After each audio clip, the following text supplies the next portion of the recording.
Good evening and welcome to Channel 8 Sports and East Brunswick High School football. Hi, I'm John Meggiolaro, being joined by Jim Allinder and Phil Hill for the opening night of East Brunswick High School's football season. And we're back for our 8th season of covering East Brunswick High School games. And gentlemen, East Brunswick Piscataway, let me start by asking, we were in the same position last year after the Cherokee game and a phenomenal season for the Bears. Jimmy, let's start with East Brunswick. Can we expect something like that based on what you saw last week? A phenomenal season? Well, we got to the playoffs and we didn't expect it. It may be special in a lot of situations, but we do need to reflect back on that Cherokee game just a bit because I think it pointed to a number of problems which we all thought were real, and they suddenly came to fruition in that game, and namely offense. Mm-hmm. There were two sparks of offense during that game. Varnell Johnson running a ball back from the 1 yard line on a scrimmage play, 99 yards for a touchdown, and then Eric Phillips, a kickoff. But on that kickoff return for a touchdown by Eric Phillips, on the conversion try, quarterback Mark Neary suffered his shoulder was separated, but it re-injured itself. And I understand he's not available for tonight's game. It seemed like after that happened, East Brunswick went totally downhill as far as offense was concerned. Mm-hmm. And unless the successor of tonight, I understand Jim Varick will be starting, unless he can do something to generate some offense for East Brunswick, they're going to have to depend on their defense. Now, that's not a bad problem right there because East Brunswick does have a tremendous defense. They were just overrun by Cherokee last week, a superior team defending South Jersey Group 4 champions. Right. But as Phil is going to allude to, and I'd like to know his opinion on this, without Mark Neary, East Brunswick's going to have some real difficulty with its offense this year, and they're going to have to do something to make things go. All right, Phil, we talk about Piscataway. They were 3-6 last year, I believe, the Chiefs. What do they look like this year? Well, Chiefs are like the Chiefs always are, fast. They have a lot of speed, John. Several sprinters from the track team on the football team. And according to Joe Corunyi, the coach, he feels pretty good about it. They're running the wishbone. Mm-hmm. And he feels he's taking advantage of the speed he has by running the wishbone. Corey Lowry, young quarterback, actually a senior, played quarterback some last year. He says the young man is rather adept at handling the wishbone, so he's feeling rather comfortable. He said that if he can get through the first 5 minutes, they'll be all right. If you remember last year, early on in the game, they were down 9-0 before you could blink your eyes, and they were totally out of the game. So he's worrying about starting off correctly. I like to go back to the question you asked Jim about Cherokee. Interestingly enough, Ron Conronyi had an opinion when I asked him, and he said, listen, Cherokee's Cherokee. Cherokee, since 1975, has only lost 3 games in 1 season. Wow. Okay? He says they have 10 coaches.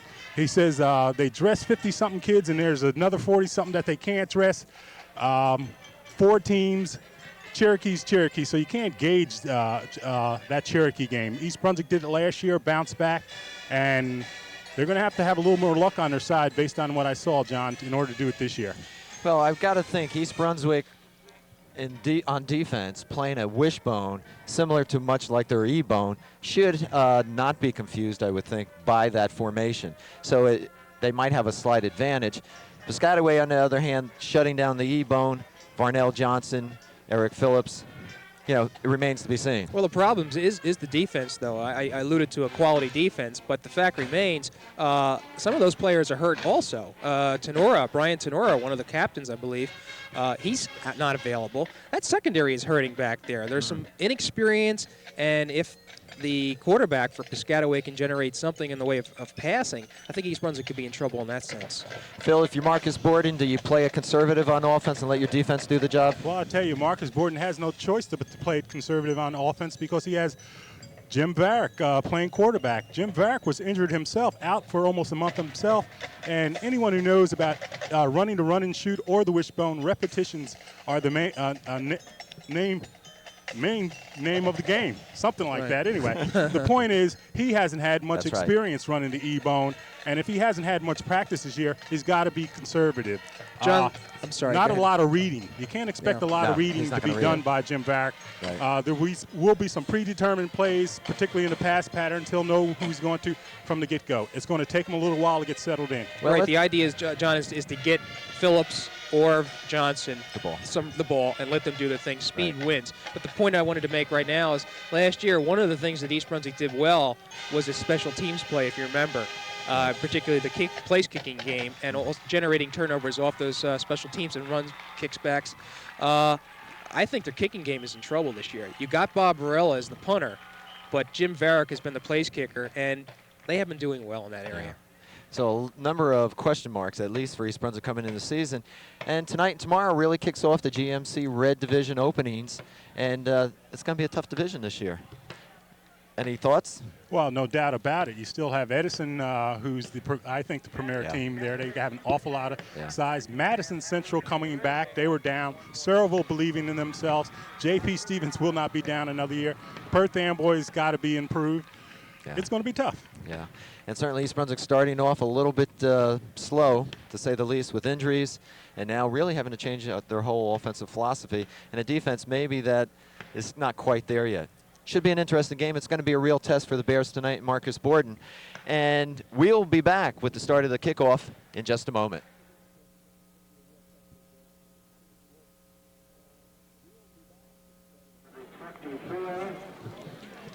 Well, good evening and welcome to the home opener for the Bears taking on Piscataway, the Chiefs. East Brunswick is in the home green with white pants, Piscataway gold pants, white jerseys. Out at center of the field, you see Varnell Johnson and Jay Adosho, the two captains for the Bears. Yeah, I'm sorry. I mentioned Brian Tenora as one of the captains. And of course, that's not the case. Phil, do you want to receive this kickoff, get things going, or maybe do you go on defense and hope for a turnover? Well, I'll tell you, John, the way both neither offense nor defense played very well, I'm not sure. You just want to get out there and start playing ball. Well, it looks like Piscataway will receive, so East Brunswick will go on defense. John, I should mention, as a final wrap on Cherokee for this year, it was thought that that game Saturday was the last of that series, six-game series. But talking to athletic director Frank Knoppenberger, he tells me that may not be the case. It is true that the GMC, the Greater Middlesex Conference, is looking to play all opponents within the conference, but East Brunswick hasn't gotten games yet. And I understand October 15th, the decision will be made on next year's schedule. They may be playing Cherokee again. And if they do, it'll be here, I would think. Well, yeah, it'll be another home-and-home situation. But we'll find out more about that. Nothing's been finalized. Varick is going to be kicking, John, and something I should mention, in looking at statistics from last Saturday's game, Varick kicked off 4 times for a 37-yard average. That's not a lot. That's not even getting it inside the opponent's 20-yard line. We've been sort of spoiled with a great line of kickers over the years.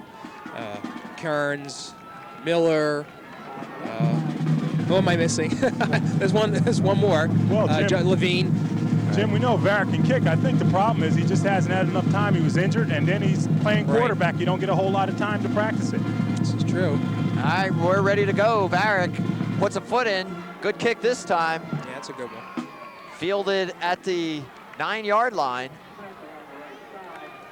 I believe that's Spencer taken down. And a hit.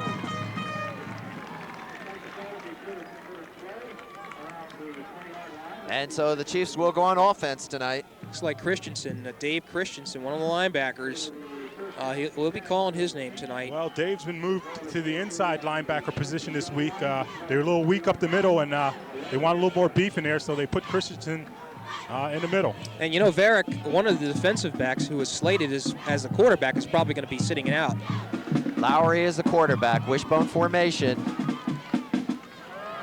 And wow, this is John Smith. And no one's going to catch him. He's looking back over his shoulder. It's Johnson. Varnell is the only one with a chance, and I think it's a touchdown. He's in. And Gaping hole, 80 John. yards. Gaping hole. First play, and boy, that hushed the crowd. Sure did. I'll tell you, Ron Karunyi said he was worrying about the first 5 minutes of the game, gentlemen. He just wanted to do something early on, and you saw it. Exactly. It's just the initial dive to the fullback, and he just took off a big hole there.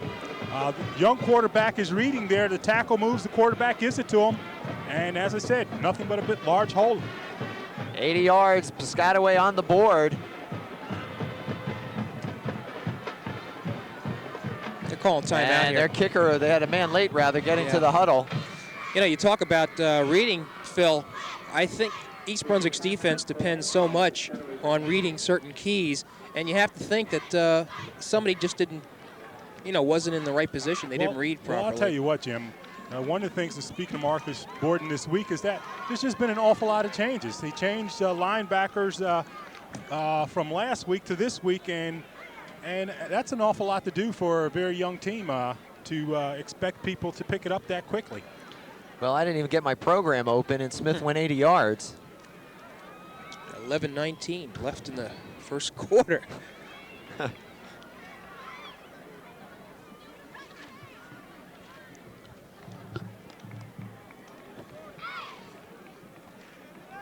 Boy, you talk about a hush over the crowd. Yeah. Piscataway finally getting organized now for the extra point. And we should point out this is Piscataway's first game of the season, so we may see a little bit of disorganization on their part. Smith, 6 foot, 187 pounds. Vermillion, number 21, is on for the extra point. Low snap, fumbled by the holder, and Vermillion tries to pick it up. He's leveled, and so the extra point, needless to say, is not made. So Piscataway, though, has the lead, 6-0. Boy, what an important drive this is going to be. East Brunswick's going to have to show some sense of ability to move the ball. Well, again, Jim, they got to be mad. I'll tell you, to amplify what I said, Varela and Christensen just this week moved to the inside linebackers because they were thought to be physically stronger. Dave Dixon moved to the outside, and a lot of changes to make just in 1 week. All right, East Brunswick set to receive. Johnson and Phillips are back deep for the Bears. Johnson on the left, Phillips on the right. Well, what do we know about Piscataway's defense? Not a whole lot. Yeah, okay. Traditionally, they give up a lot of points, but this may be different this year. Yeah.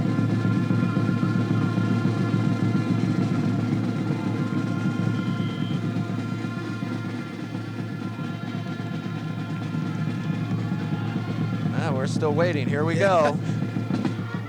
Kickoff is short and falling on. Right, Christensen was smart to fall on that. Right. That was a live ball. That's right. It could have been recovered. Notice they're trying to keep it away from Phillips and Johnson. Smart move. Smart move by the Chiefs because, as we know, 2 burners back there. All right, the ball will be at the East Brunswick 24-yard line. And that's where they'll go on offense. And we'll set it up for you as we go along.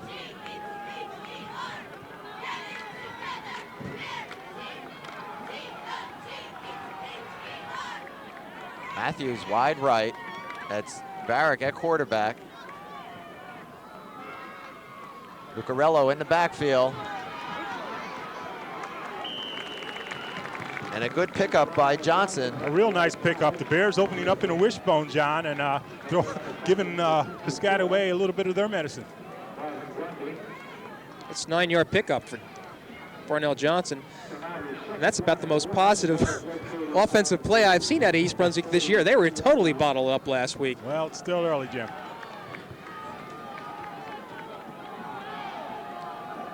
Come out with that wishbone offense or formation. Varick hands off to Johnson.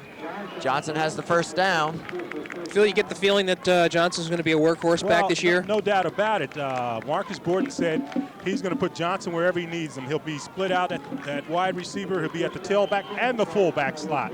So he wants him touching the ball, and I don't blame him. Varick, prior to this game, had two snaps, and he fumbled one of them, which was a major turnover last week. So we'll watch to see how he handles the ball. 1st and 10 for East Brunswick, their own 37-yard line. They trail 6-0. Varick keeps, pitches back, and slipping on the play was number 23. That's Lucarello. And I tell you, Eric Jackson, linebacker on that side, levels him. Anyway. That's a big loss, 7 yards. So it'll bring up 2nd and 17.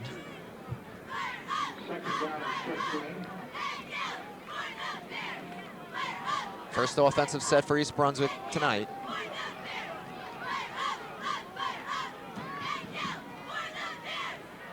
Varick, left-handed, throws and off the hands of Johnson. I tell you, popped out of Vernell's hands and could have popped into the Piscataway defenders.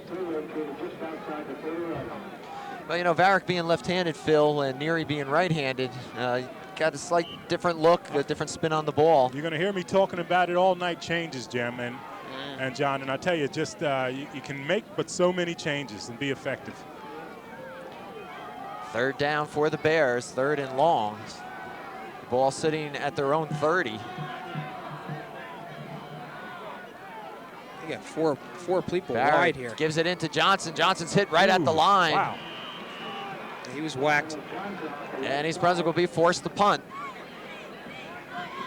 And that's Eric Jackson again.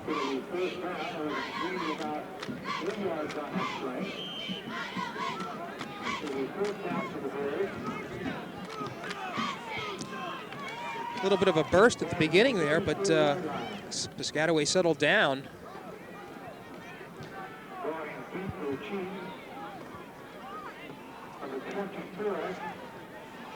Marvin Gundy drops back for Piscataway, waiting Varella's punt. Gundy is a speed merchant. Varela, low punt. Gundy will let it go as the ball bounces around the 25-yard line. I believe that was Varick that did the punting, believe it or not. Right.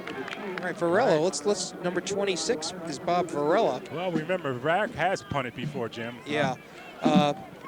And he has that patented low punt, which does very well in windy conditions. We don't have a wind here right now. Well, I'll tell you, it'd be interesting to see what the Piscataway does on the series. I mean, seriously, they just put the wishbone in this year. Granted, they ran the run and shoot themselves last year, but to have a read like that effective off the get-go. Lowry. Why not Another go with the hole. same play, right? And Smith. And he wasn't far from getting a big yardage I'll there. tell you, and Varnell Johnson coming over and making the tackle, but you're right, Varnell stumbling as he made the tackle. Smith could have shifted. He could have been off to the races again.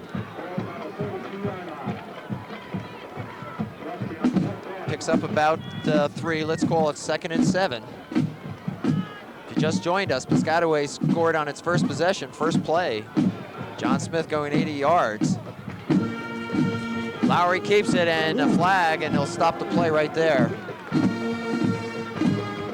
There's a flag down, John.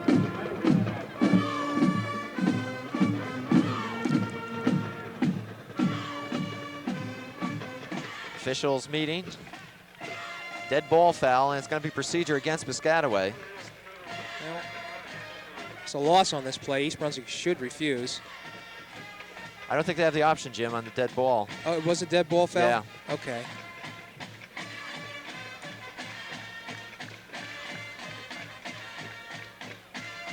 All right. They're trying to find the original line of scrimmage. And I tell you, we've been talking about the middle of that East Brunswick defense, but you can remember for years it seemed like there were stalwarts in there, Matt Pazinko and Scott Kammerer, who are now graduated, and these are new guys there, and it's See how they do. It's going to be tough. Well, Varela has some experience. So does Dixon. Second and about 13. Lowry, low reverse. He's caught. Wow, played nice. Very nice. They were looking for Gundy on the reverse or end around. And Dave Dixon staying home and played it perfectly, I tell you. Dave Dixon played a fine game last week. So Piscataway now moving backward with 7 minutes left here in the first period. They're on top, 6-0. Key opportunity for the Bear defense to hold Piscataway now and force them to punt from deep in their own territory. Chiefs will stay with that wishbone. That's Wolfskill, I believe, 56. He didn't play last week. He didn't play last week, and it's good to see him back this week. He wasn't injured or anything, just some other things, but he's back. Right. Well, Mark, if nothing else, brings a lot of bulk to that middle of that line. He brings a lot of bulk, a lot of fire. He's been a player. They need him. All right, Piscataway will punt with no gain on that play. And Johnson and Phillips are back deep. High snap, pulled down by the punter. This will be Phillips. Ooh, off his knee. It's a free ball. That was ill-advised, huh? Eric really didn't have a handle on it. Well, I tell you, talked to Marcus Borden about Eric Phillips this week, and he just said the kid is not a whole lot of experience. Went to Lakewood last year and really didn't develop a whole lot. Has speed, but still learning the game of football. Yeah, he's raw. And that was it certainly didn't play that ball right. So with all that action, Piscataway picks up about 10 yards, and they'll have it back on the fumble recovery. The ball at their own 26-yard line. Inside, handoff, and that's Smith. Some good hard yardage there by Smith. I'm impressed by Eric Smith. He's fire plug there. He didn't give up. He was stopped right around the line of scrimmage and still was able to plunge forward for about 2-3 yards. They'll give him 3. We'll call it 2nd and 7. The ball just over the 30-yard line. Piscataway on top 6-0. We're in the first period here at J. Doyle Field.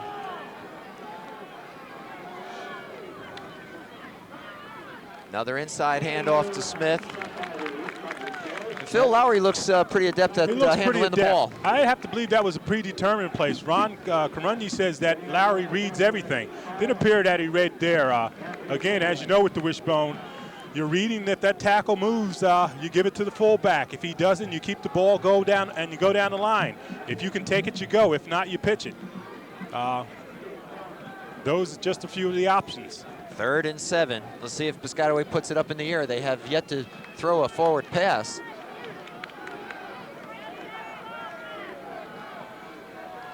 Lowry's going to do it. He's going to put it up, a left-hander himself.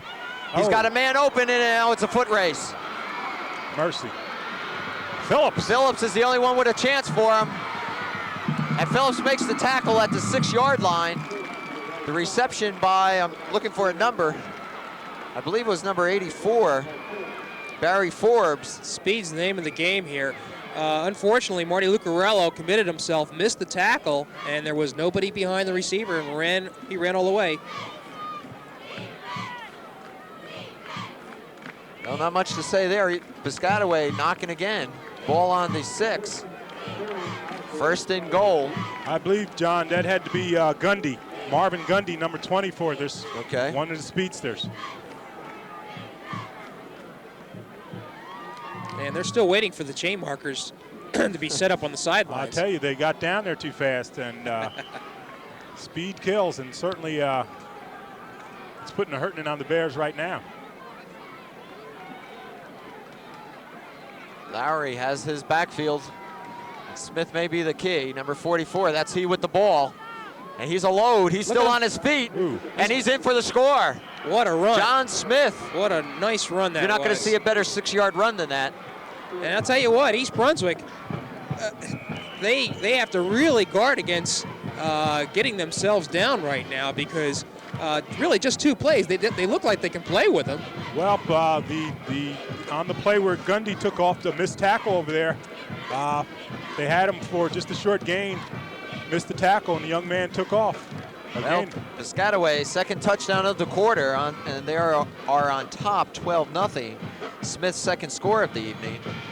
And Phil, I think this is a valuable timeout here for East Brunswick's point of view. They have to regroup, definitely. I think they've been stung, John, no doubt about it. They knew coming into this game Piscataway had a lot of speed, but I don't think they were quite prepared for this. Yeah, the secondary is a problem, no doubt about it. Well, with the break in the action and all the action that we've had tonight, let me just let our audience know that the referee is Mr. John O'Neill. The umpire is Mr. Red Losowitz. Our linesman is Mr. Ken Smutko. Field judge is Mr. Alex Bagamary. And our clock operator, a very familiar face around East Brunswick, Mr. Lou Cosa. Piscataway will run it in for the extra points. And all by himself. Oh, and out of the hands. I think that was Gundy, Phil? Right. That was Gundy. And thrown to the wrong side. I'll tell you, that looks familiar. Deja vu. What's that remind you of, Jim? Oh, where the sun was shining? Derek Rowe, where the sun was shining. Yep. Of course, there's no sun out tonight. George Booth. But, the ball was about the same position and bounced out of the young man's hands. Oh, Lord. Yeah, that was it. But if it had been thrown to the right side, I think the receiver would have had a little bit of an opportunity. The fact of the matter is open. Lord.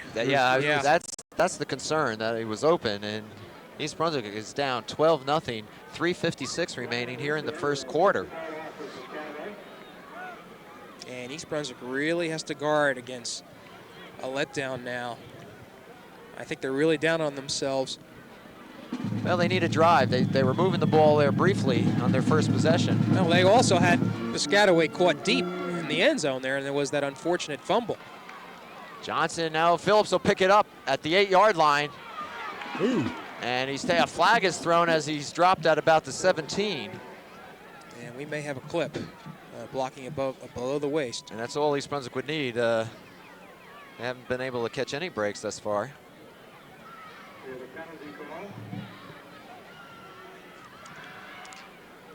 I think it should be mentioned that the same speed, and it is a clip, John and Phil, the same speed that we've seen with Piscataway, that's the same type of speed that East Brunswick possesses. If Phillips or Johnson can get loose, they can do the same dance down the sidelines. I'll tell you, but one valuable lesson all coaches learn sooner or later, it's what's up front that counts. If you can't get those merchants loose.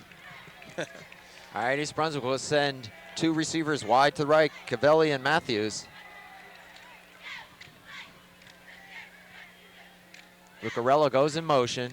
This is Varick straight off to Johnson, I believe. Yep, Varnell. Varnell gets up to the 15-yard line.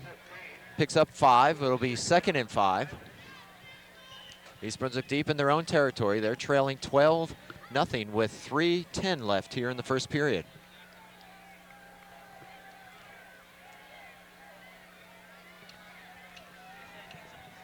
Matthews to the right. Varick still has it, keeps it. Nice hole if he can get to the outside. Ooh. And a good tackle there. Varick will pick up 2. And that's Marvin Gundy on the tackle.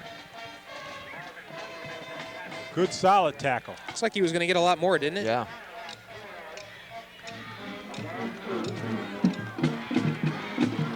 And the Chiefs showing speed on both sides of the lines, I tell you. Well, one thing we do know about Jim Varick, he is fast. That's for sure. 3rd and about 3 for the Bears. They need to keep this drive going. Varick inside to Johnson, and Johnson won't have the first down, I don't believe. I think it'll be short. Let's see where they're going to mark this one. They're gonna give it to him. Wow. Well, apparently all he had to do was get to the yard stripe.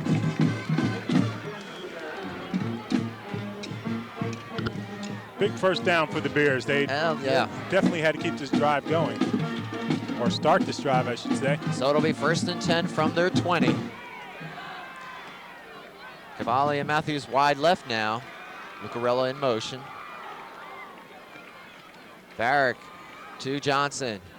Varnell still on his feet, picks up 5. And I tell you, it's no secret what the Bears are doing. They're almost treating Varnell Johnson like a fullback, slamming him up in there and hoping that he can pop something. Again, Marcus says he wants the ball in Varnell's hands by any means necessary. I can't say I don't blame him. Pretty dependable back. 2nd and 5.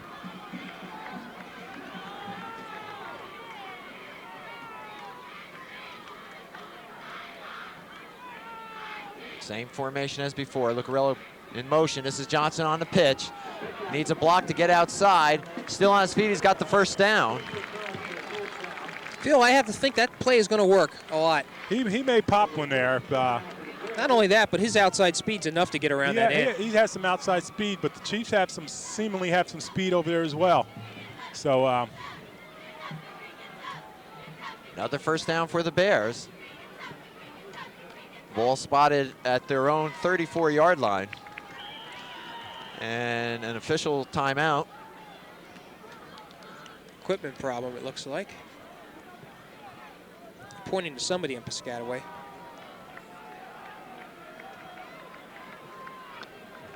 And I tell you, as you look at the Piscataway Chiefs, for years, I tell you, they're always been one of the more feared teams in the county, but never quite have put it together. I mean, Tom Higgins left a few years ago. They were lean at the end of his tenure, but they had great teams in the past, and they're trying to recapture some of that now.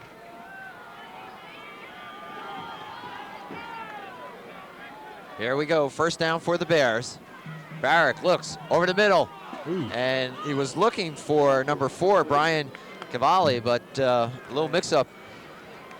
Looked like he was looking for Cavalli inside, and Lucarello, 23, was also in the vicinity. Marty all, how tall is he? 5'5"?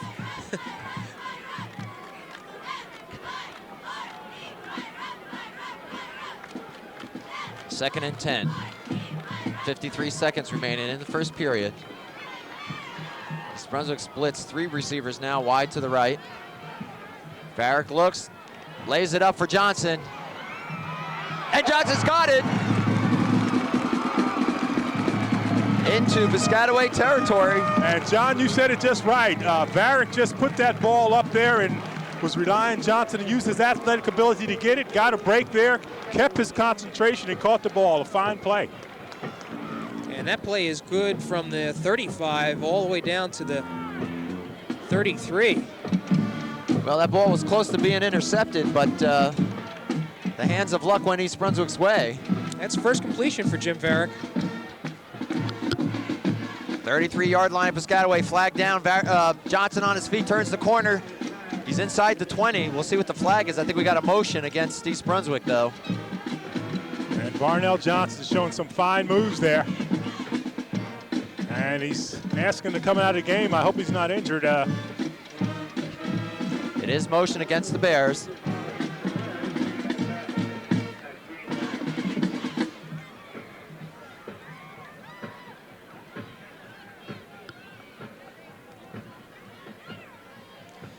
Well, thus far, Phil, Varnell's done everything but set the chains. He's done everything, and I think that's why he's asked to come out of the game. Let me get a breather. He needs it. He's been out there both on offense and defense, running just about every play. So the penalty will move the ball back to the Piscataway 37. And it'll be 1st and 15 now for East Brunswick. Wide receivers to the right. Varick fumbles the ball. And back at the line of scrimmage. They bring up a 2nd down. And that ends the first period. First quarter, rather. And our score, East Brunswick 0, Piscataway 12.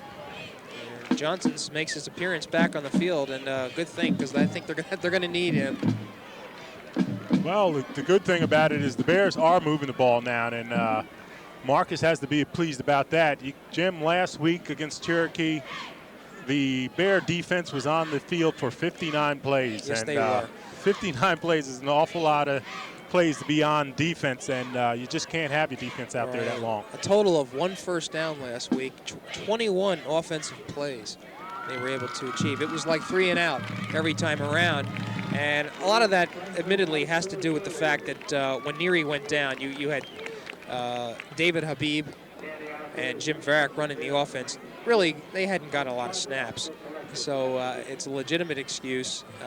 This week, though, they've had the practice, and Varick doesn't look too bad out there. He's only fumbled 1 snap, Phil. He seems to be a little bit more comfortable. Well, the thing about it, we said at the top of the game, they have to be conservative because he just hasn't had that many snaps. And this is what you want to do against this Piscataway team. You don't want to give them the ball back. You want to control the ball yourself. And that's what the Bears are doing right now. Ebo in formation for the Bears. Lucarello in motion to the right. 2nd down, pitch to Johnson. He's got a little seam, and he gets across the 30-yard line to the 28-yard line of Piscataway. It really was an excellent run. A fine run, not a whole lot of yardage, but Jim, you're right, a fine run. Johnson's making all sorts of moves there. He was caught in the backfield. He was caught by, I mean, Piscataway is anticipating that, actually penetrating a player. And Johnson's still able to get around it with his speed and finesse. You wonder, are they going to fake it to Johnson and let Mr. Phillips try his luck? 3rd and 6. And there it is to Johnson again. Breaks 1 tackle. He's got the 1st down, and he's down at about the 2-yard line. Not afraid to put his head down, is he? And we got a flag. I'll tell you, Pop, that's all. That's a personal flag piling on. I'll tell you, when you watch the tapes of this, that's about one of the finest runs you're going to see. Tremendous run. You know, you can't. They're behind 12-0. You can't appreciate what a quality run that was. He was caught. He's leaning, Jim, stumbling, had the right lean, kept his balance, and almost went in for the touchdown. Well, you know, Phil, you mentioned something. I think that I'm seeing a difference this year with Varnell versus last year, and he's running not straight up. He's running with that lean, right? But he's got that lean that's taking him forward. You talk about an important score needed right here. This is it. East Brunswick from the 1. Varick inside to Johnson. He's in. Touchdown. And East Brunswick gets on the board.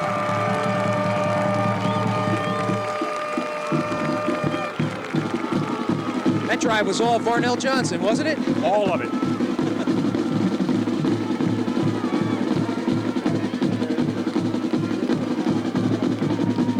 Boy, you want to go back and recap that. That was a crucial touchdown for East Brunswick, and as such, Varick is going to be trying the point after. He did not have good success last week. There was problems holding it, and let's see what we got here. Seems to be some confusion. East Brunswick looks like they will kick, and Board wants a timeout. Well, there's only 10 men on the field, and number 39 is slowly walking out. I'll tell you, if you're a little late, you don't want to be slowly walking on the field. You want to get out there. Well, the timeout has been called, and we've had 3 timeouts, and each have come after a point after attempt. All 3 touchdowns. Well, Jim, I'll tell you, the Bears are doing what they want to do right now. We talked about controlling the ball, being conservative, eating up yardage.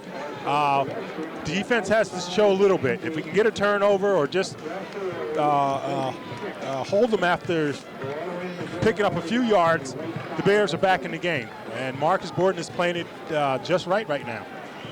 All right, Varick will try to make the first extra point of the evening.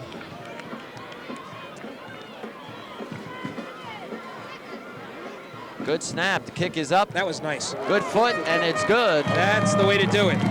Good snap, good hold, good placement. And so East Brunswick now trails 12-7. And I'll tell you, it's got to be a pickup for the whole team, offense and defense. Right.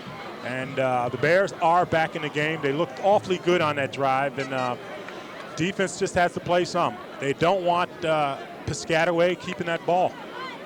Well, you know, I think that pass play that resulted in a touchdown was the first one that Piscataway threw all evening. And I was looking at the way East Brunswick was closing in, and sure enough, they were caught. And they're going to probably have to sort of play back a little bit. But if they can contain, it looks like they can do the job.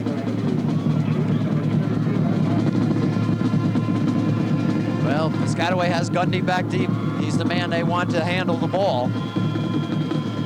Varick Kick is low. This will be Gundy off his shin, but he'll pick it up at the 11. Looking for some blocking. And he's going nowhere. It's good coverage. I tell you, Dave Christensen down there. Right. Phillips contained them, turned them in, and Christensen nailed them. Boy, they got them all the way back on the 14, is it? Yeah, the ball will be spotted at the, they're going to put it at the 15, so Okay. Piscataway will start deep in their own territory. It's excellent. Special teams, I tell you, they're very important. East Brunswick always depends on them.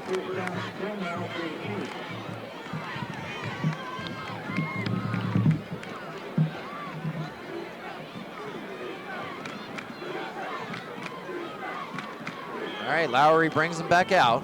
1st and 10. This is Smith. He gets outside once again. Ooh, And he'll pick Gang up 5 tackles. yards. Gang and tackle. he's still up. He's still up. What a, What a horse. I'll tell you. You know who makes the tackle but Varnell Johnson? Last week, he by far and away was the leading tackler for the Bears. He had 14 solo tackles. Next was Christensen with 8. So he really was a workhorse back. You can't blame him for wanting to come off once in a while to get a I'll rest. tell you, John Smith, 6-foot senior, 184 pounds. Looking like he's 220. They gave Smith 4 yards. It's 2nd and 6. Inside, flag is thrown. Oh boy, and that's usually in holding territory. East Brunswick could well use that. Carry was by the other Smith, Rashawn. Sean Smith. Preliminary call is holding. And they'll back up Piscataway. You see the Chiefs moving back already. And if you're Piscataway, you really don't want to do anything foolish here. The temptation is that you run in tight. Maybe you try to pop something to the outside, but you certainly don't want to play loose with that ball. Not in this area here.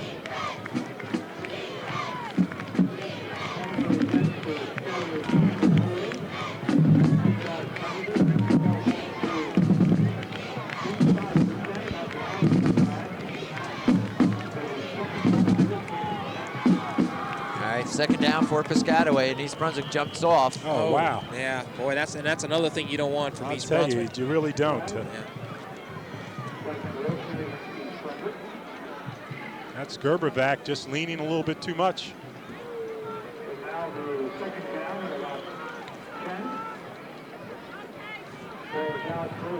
Still a lot of time left.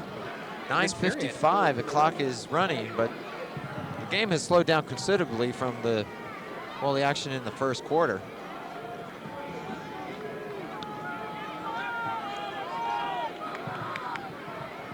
Now it's 2nd and 10 with all the movement and penalties, and that's Smith. He'll pick up a couple. And looks like Dixon was the one that grabbed him around the shoelaces and was able to trip him up. You had Dixon there, you had Wolfskill there, and the entire Bear defense doing a good job. Talk about another important play. Here's one right here. 3rd and 8 yards to go. Could force Piscataway to punt deep in its own territory if they hold. Well, let's see if they put it up. Lowry was successful the last time he did. Well, if they're running the true wishbone, they won't. It's unlikely that they put it up. They'll try to break something out of the formation. They'll continue to read and try to take one of the options. Right, East Brunswick should be ready for the pass too. In a lot better shape they were the first time around. Lowry Another wants a timeout. And that's their 3rd timeout, I believe. They used the first 2 up on the points after. Well, we mentioned this was Piscataway's first game of the season, so you had to expect this.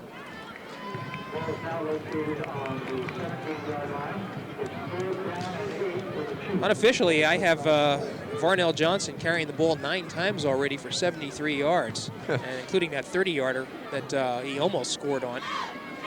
So Varnell, definitely the workhorse back for East Brunswick.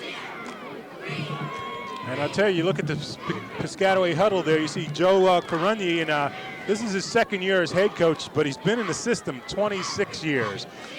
Coached under the very notable Tom Higgins, and he says, lifelong resident there, and he enjoys coaching high school ball.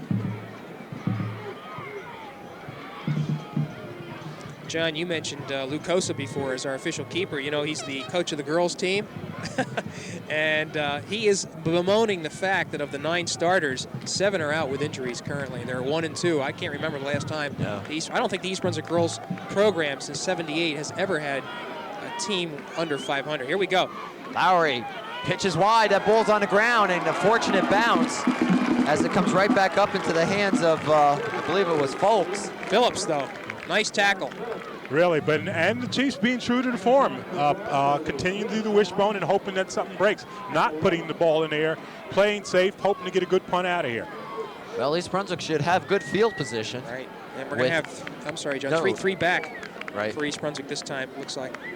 Well, Christensen will be the short man, and Phillips and Johnson will be back deep. 8:38 remaining. Second quarter. And let's see if the special team reverses on there. I'd be surprised with the speed they have there. You don't want to waste any time reversing it. You just want to take off and go. Go straight up.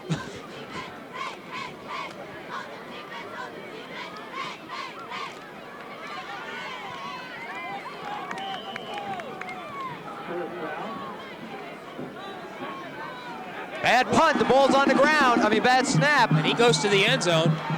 Missed the kick. That should be a touchdown. East Brunswick. Let's see who's on it. What do we got, 61? 61, Jim. Okay, who is that? John Howley, a 5'8", 144-pound senior, has his moment in the sun, or the light as it may be, huh? I tell you, he's got to be a happy young man, Jim. The ball was snapped low. Falks, the punter, could not get his hands on it. Finally picked it up, had to try to elude several East Brunswick tacklers, went to kick it, missed the ball, and Howley became a hero. And I'd like to know who was the one that blocked the punt. It was never blocked, Jim. He never touched it. They fumbled it. Okay. He never kicked it. Never got it off. But East Brunswick takes the lead with that touchdown, 13-12. Look at this. I tell you, Marcus got to be hot. Another player running in late. You know he's steaming. Sure, he's mad. Barrick. Booms right through. And he's showing some foot there, Jim. Yeah. Well, East Brunswick is 14-12. definitely putting its best foot forward now. I'll tell being you, able to recover. Well, we thought so. We thought so, Phil. This is a strange game, this football. This game they call football. The Bears are in the lead, and momentum clearly has shifted. While Piscataway did jump out to that 12-0 lead, I don't think for once any of us thought that knowing the capability of the speed of East Brunswick and also just those perhaps readjustments that had to be made on defense, that East Brunswick couldn't come back, and boy, they sure have in quick fashion too. What you were really worrying about was the team letting themselves down. Marcus Borden says he wants someone to step forward and be the emotional leader for this team. He's waiting for a few people to step forward and do that. They know they have talent, but they want an emotional leader that's going to get everybody going. All right, Varick will do it once more, this time on the kickoff. 8:30 remaining. East Brunswick goes on top by 2, 14-12. Nice kick. Good kick there. Gundy. Beautiful kick. Will pick it up at the 6. Whoops. Let's see a flag there. And is out at the 20. Definitely a clip there. Lucarello had his eyes on making the tackle, and he was hit just as he was about ready to make it. So Piscataway is self-destructing here.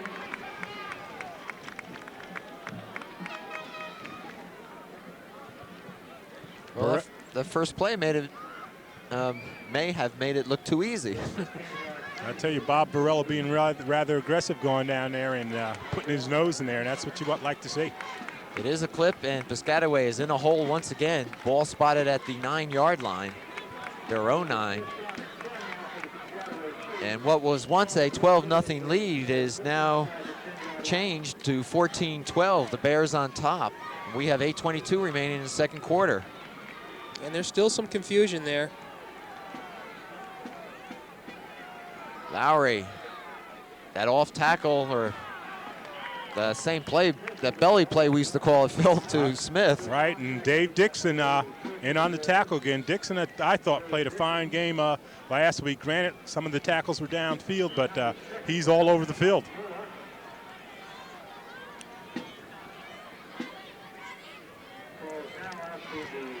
And the Bears would dearly like to stop Piscataway once more. Well, Smith picked up about 6. So it'll be 2nd and 4.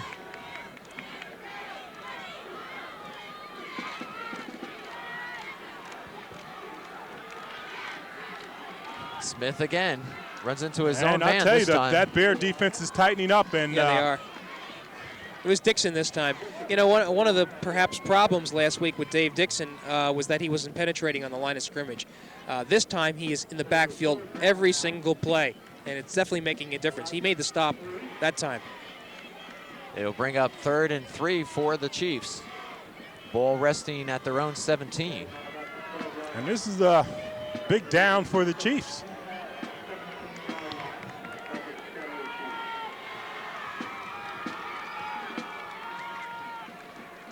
Lowry, Smith in the hole. I'm sorry, it was Smith, the other Smith, Sean Smith. John, it looks like that last effort was enough to give him the It's first. close. First, It's yeah. close. Let's see where they mark it. They're going to call it 1st down at the 20.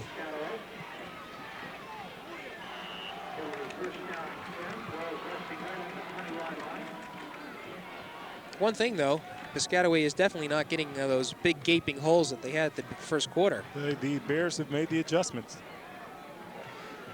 Actually, the only one picking up yardage is John Smith, their fullback, number 44. 1st and 10 for Piscataway, their own 20. Lowry, low reverse to Gundy. Gundy's trapped in his own backfield. 4 East Brunswick players trying to track him down. They finally do at the 25. Pursuit. Boy, they had him back there. They definitely had him trapped. Docio almost had his mitts on him. Gundy a little shifty and was able to get out of it and pick up a few yards.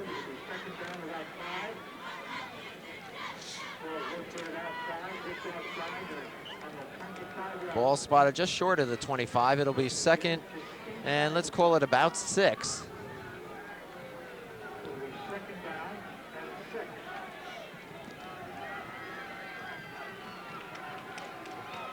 Lowry to Smith. Flag, I think. Smith gets across the 25, and there is a flag. And when you see it thrown, just like the last time, into that line, you know what the call is. Usually holding, Jim.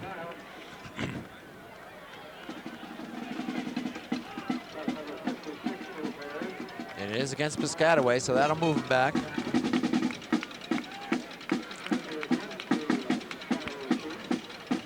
Easiest way to stop a drive is those holding penalties. They do it every time.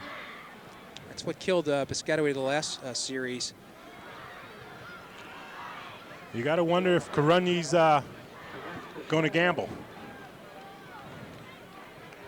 You think he's going to put it in the air? Not a wise decision right here. Not at the 16-yard line. But he just might gamble here.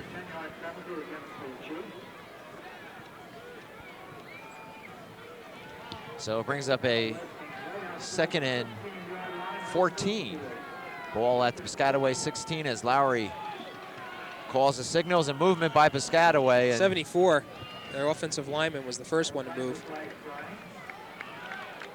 I believe that was Joel Rumelhart.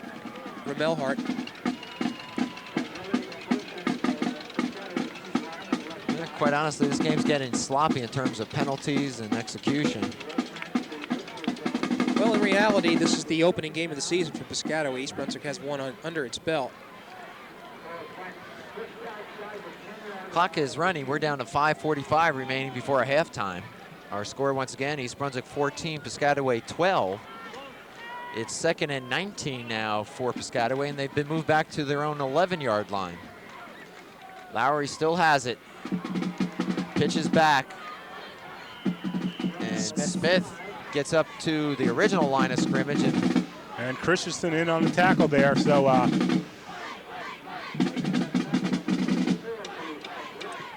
So we have another key 3rd down situation. That was some good yards right there.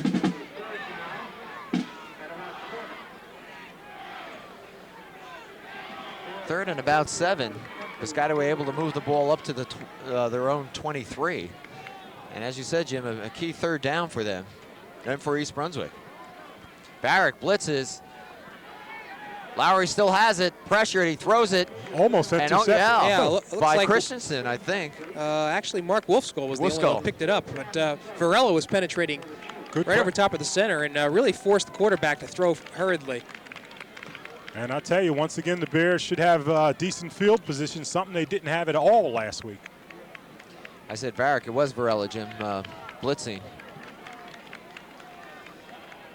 So we'll see if Folks can get a punt off here. Last time resulted in East Brunswick touchdown. Good snap this time. Kick is low, a line drive.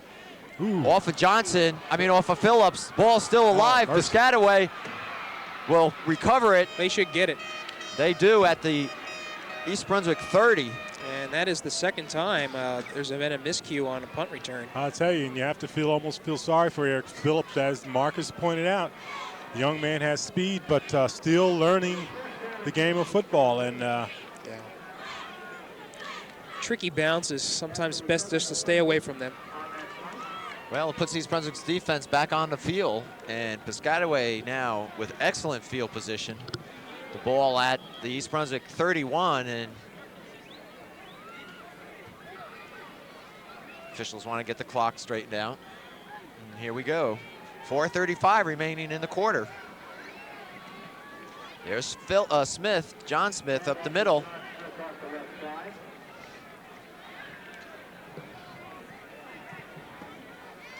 Smith picks up, let's say 4, call it 2nd and 6. I'll tell you, I'd be surprised if the Chiefs do anything but that. Give it to Smith, let him pick up his 3 and 4 yards. They're being very successful. It's a low-risk play. Right.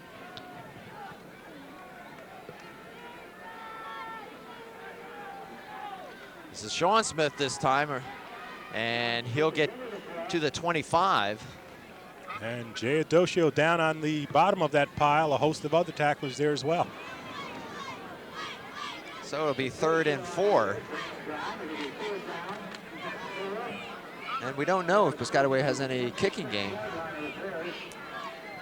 Well, certainly off that last extra point attempt, the first touchdown, doesn't That's really true. look like they're a threat from long distance. East Brunswick in the lead, 14-12, 3:30 remaining, second quarter. Lowry gives it to John Smith, who bounces to the outside and has got the first down.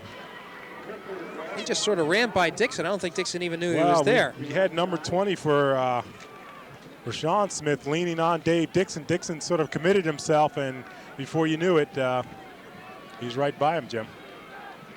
And we're going to have a measurement. They've been a little premature in calling that a first down.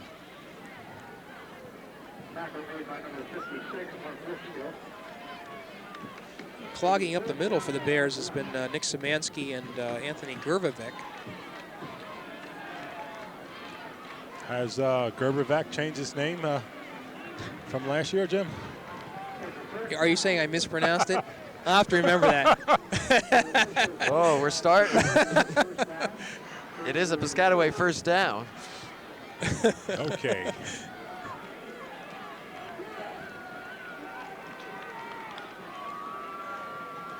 Ball at the East Brunswick 21. Sean Smith picks up a couple. Well, they've been more successful with John Smith running in there. Well, if nothing else, this is taking a lot of the clock off, depriving East Brunswick. Karunyi doing just exactly what he wants to do. He doesn't want East Brunswick to get that ball back, and he figures he's going to score, and he wants to march it right down and run out the half. 2nd and 8 from the 19-yard line. Lowry to John Smith, and Smith is a horse there. Wow. He's a load to bring down. Tell you.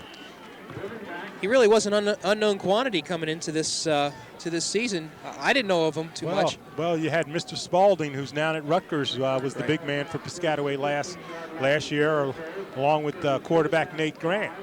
And so looks like a tough runner that you can depend on in these types of situations. He picks up about 3, so it's a 3rd and 5 from the 15. Actually, about the 17. Lowry keeps out to Sean Smith. He's got a blocker. He steps inside. Still on his feet. Woo. And he stopped at the 5-yard line, but it's a first down for Piscataway.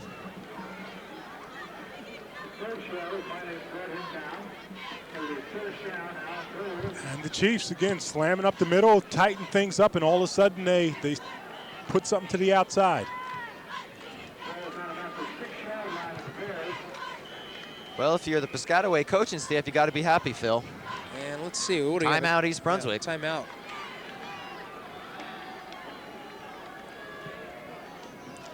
Well, they have a number of options, Phil. I mean, they've been having good success with Smith going up the middle, but they got that speed to the outside. They got the speed to the outside. They got 1:59 left on the clock. You can expect to see Mr. Smith slam in there and try to drag a few people a few times before they try anything else. 1:59 remaining. The ball is spotted at the East Brunswick 6-yard line. It'll be first and goal for the Chiefs. They trail 14-12.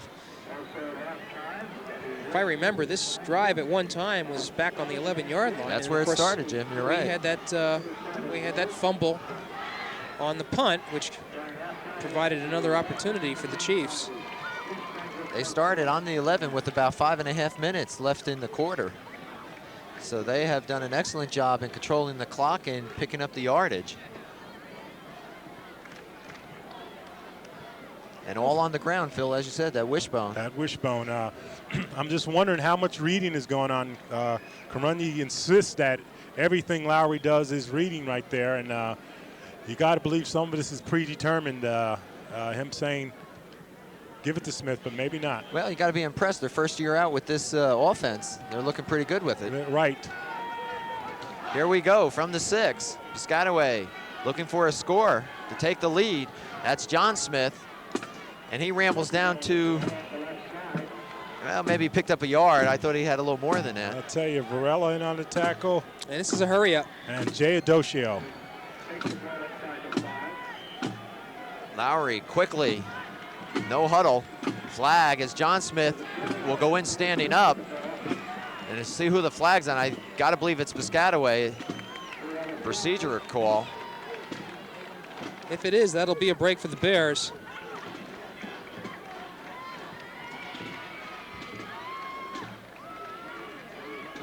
Well, the official is walking to East Brunswick. I'll tell you, I really don't understand this all of a sudden hurry-up offense. Plenty time on the clock. They had several calls apparently called ahead of time, and they seem to have the rhythm, John. I don't get it. Now, East Brunswick does have one timeout remaining, and lest they be caught, off guard, sometimes the best thing to do is just call timeout. All right, Gundy's trying to plead his case, but I think he took a step before the snap of the ball. What a long discussion here. It seems like the officials are undetermined as to which way to go on this. This could be a key call. Well, not could be, it is. But I agree with you, Phil. Why go to hurry up when Really? you're trying to eat up the clock when you're on your opponent's 6-yard line? Boy, the coaches have to be going crazy here. My only guess that I could think of, Phil, is that they were looking to see if Varick was going to come out on Gundy. And if they could catch Varick, in that in-between state, that Lowry maybe was going to throw it. Yeah, but he was clearly handing off. Well, it'll move Piscataway back. How far? This looks like a big one, huh? Good gravy. I think they're going to unsportsmanlike conduct against Piscataway. Now, we're going to have to get some clarification on that. Is it possible that maybe somebody wasn't wearing a mouthpiece? I mean, they can call unsportsmanlike conduct, but, rarely is it called like that. Someone better tell Dixon which huddle to get in. There he goes. I'll tell you got me there. I don't We'll know. certainly have to pick up at that at halftime. It did not appear that a Piscataway player did anything flagrant. It was quick play.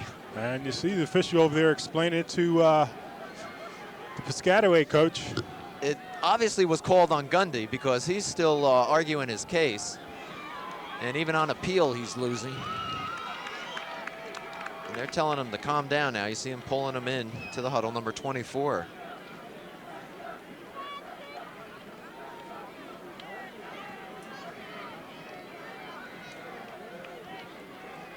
And what was first and goal on the 6th, Phil, is now second and goal from the 20. And still a long discussion to the Piscataway Chief huddle there. Well, frankly, I think they owe it. It's a crucial play, conceivably. I mean, if they keep Piscataway out of the end zone, they were staring at a 2nd and 5. As a matter of fact, Smith scored on that play. That's right. Well, here we go. It's all straightened out. From the 20, Lowry still has it. Pitches finally. Oh! Johnson had it right in his hands and dropped it. the pitch was better to Johnson than it was to Smith. Really, and Rashawn Smith comes up with the fumble.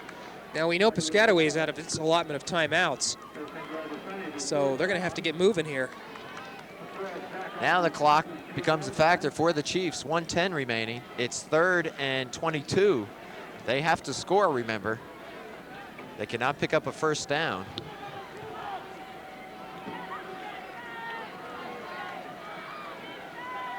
Lowry's going to pass. He's hit from behind. Wow. The ball's up in the air, and they're going to say incomplete. And Lowry was leveled. He's still down. Nick Shemansky. Did he ever level? Well, 4th down.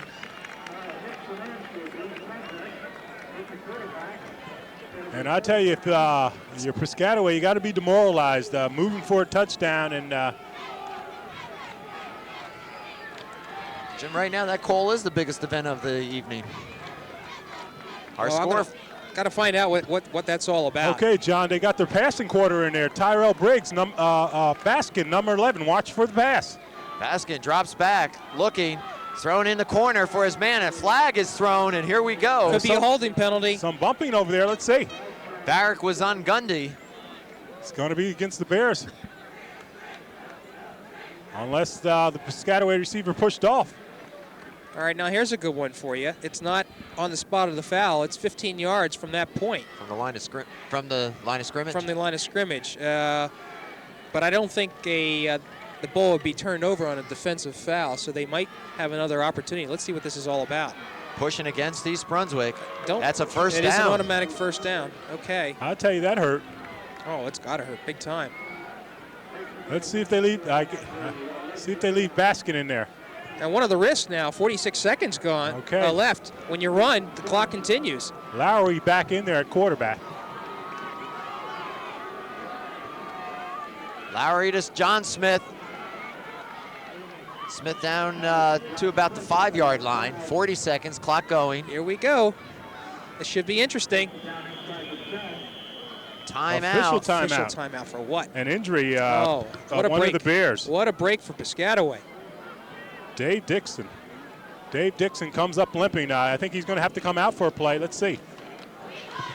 Well, no, he's down on the ground. He's hurting. Tell you what, if I was the Chiefs, I'd be on the ball, ready to go.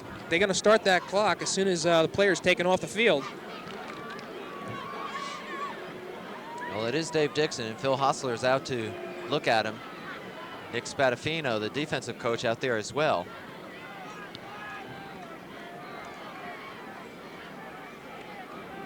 .35 seconds. I believe the Chiefs have one timeout, Jim? No, they're out of their They're out of timeouts? They're out of timeouts. It'll be 2nd and 7 when play is resumed. And 35 seconds, plenty of time if they can get up off and back onto the ball. That is Piscataway. The question here,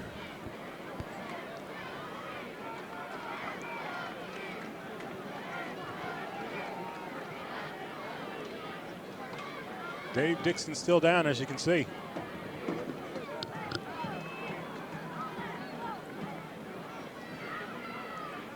He's up now. Looks like he may have twisted an ankle, Phil. The grass is wet and it's kind of high. All right, Piscataway should probably get on the ball if they want to. And you see him coming off. He's a fine player. You would really hate to lose him.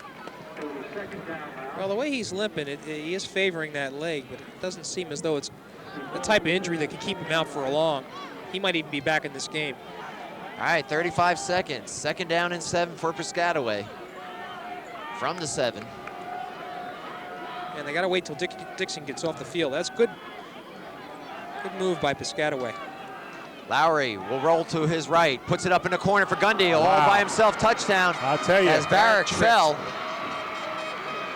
Really, and even if he didn't fall, I think Gundy would have caught it. it. They got a flag down. And let's see what this is all I think they're about. saying illegible man downfield, number 51. Thrown on the other side of the field, and Piscataway is beside themselves. Boy, you talk about crucial penalties, fouls in the last couple of minutes. A lineman for Piscataway was downfield. On the other side of the field. Still he's downfield, no less, but who would catch that? That's got to be a heartbreaker. Oh, God, a tough break. So Piscataway is denied a touchdown 2 times. Well, they'll try one more time. I'm getting tired of calling where the ball's at. So this is a 3rd down Now play. it's at the 11. Lowry pitches to John Smith. And look who makes the tackle. Dave Dixon. He's back in. Smart move by Piscataway to run towards that sideline to stop the clock. And they did, 21 seconds. So they get one more shot here. That was a 3rd down. I've never seen anything like this, quite honestly. What was it, 3 major penalties? Crucial penalties. It's 4th down. And Lowry's still in the game. The ball is at the East Brunswick 9-yard line. Piscataway's got to score. It goes over to East Brunswick. Lowry, the little reverse to Gundy. If he could turn the corner, This is a foot it's race. a foot race. You're right, Jim. He's in. Wow. And there are no flags. No flags at all. Sort of seen it developing, actually. We knew that with Lowry as quarterback, they likely wouldn't throw. And that was just speed to the outside doing it. You're exactly right. A fine run by Gundy. 12 seconds left in the quarter, too. So Gundy goes 9 yards on the reverse. Gentlemen, I get the feeling we haven't seen the last of the scoring for this evening. It's certainly Where things are entertaining. going. It's not a coach's dream, but it's a great game for the fans. They'll go for 2. This is John Smith. He's in. And he's got it. And so Piscataway takes the lead 20-14 with 12 seconds remaining.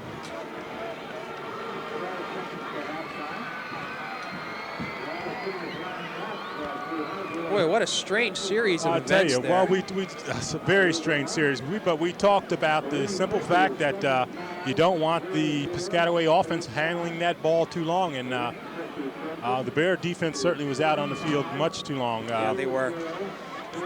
Yeah, they're gonna welcome this halftime rest.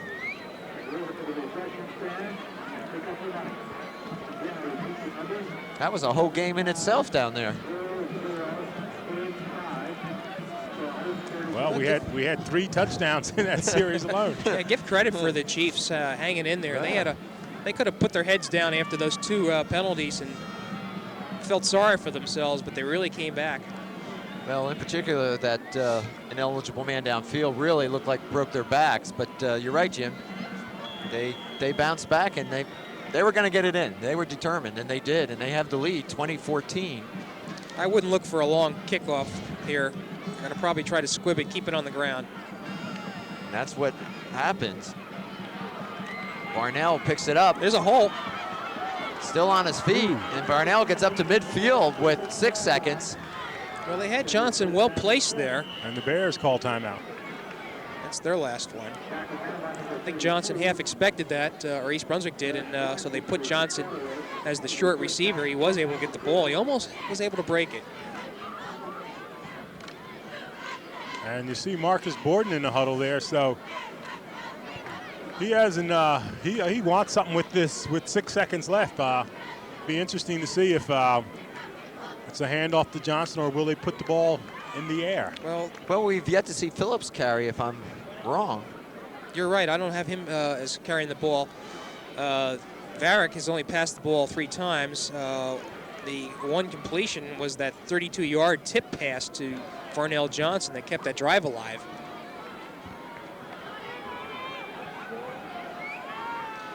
All right, here we go with 6 seconds. Ball right at midfield. East Brunswick trailing by 6, 20-14. Varick gives it off to Johnson, looking for a block to the outside. Won't get it.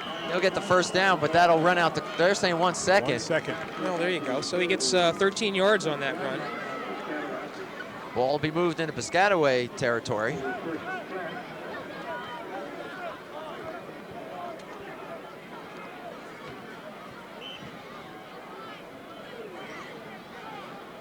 Christensen coming in at fullback, probably for blocking purposes, and this will be the last play and before trips half. to the right. Barrick is going to put it up, looks left. He's got Johnson, ball's knocked away, and that'll do it for the first half. East Brunswick 14, Piscataway 20. Interesting half of football. To say the least. Sure, Piscataway with a jumping out to that 12-0 lead. I know we all had kind of shocked at what happened. We kind of knew that East Brunswick would come back, and certainly did. But that last series right there sort of like capsulizes the whole half. I'll tell you, one of the strangest ones we've seen in Yeah. a while. But I tell you, the Bears have to come out and regroup. Defense is going to have to certainly do it for them. I believe the offense certainly has the ability to put some more points on the board, but they don't want Piscataway controlling the ball on them.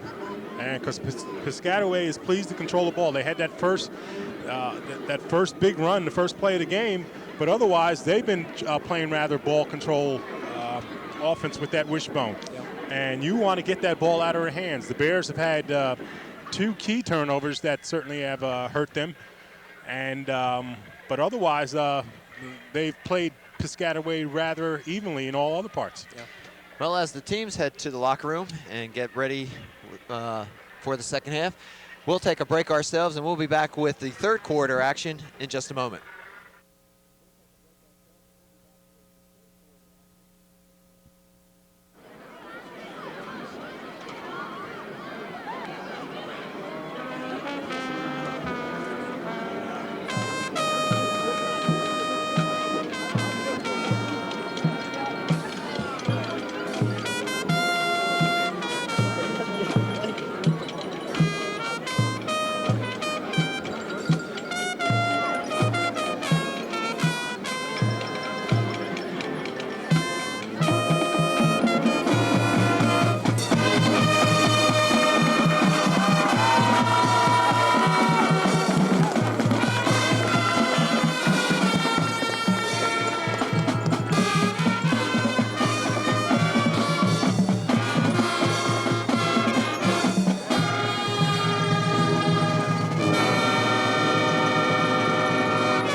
No, no coffee. Hey, come on.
Well, we welcome you back to the East Brunswick Piscataway game. The Bears trailing 20-14, but they will receive this kickoff to start the second half.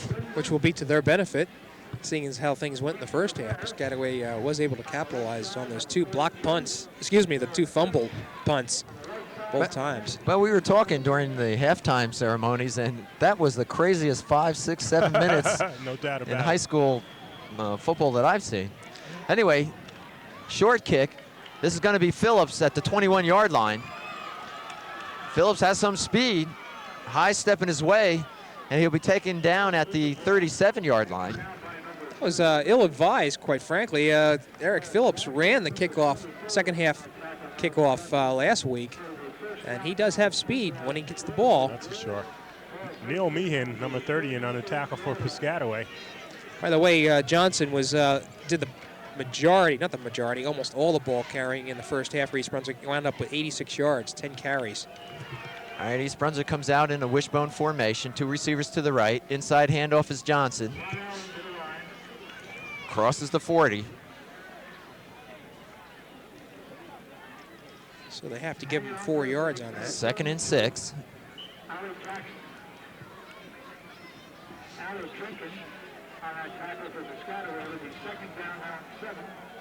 And again, you can expect to see Varnell.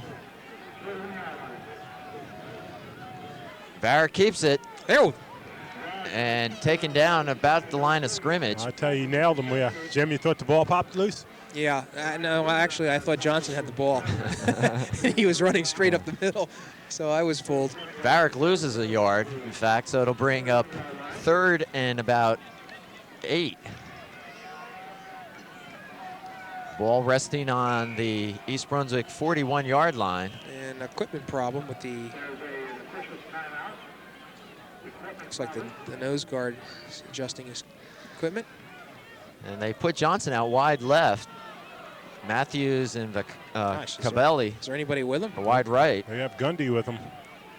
And a little hook pattern. And Gundy right there. It looks like he fell forward. Well, they're going to see where they're going to mark it. This is close. I think regardless, that East Brunswick would go for it. I think he's got enough. I think it's first down. You're right. Just that little lunge towards the end there was enough. And they'll bring the chains across. Gundy with a fine open field tackle there on. Yeah, he had no help. Really.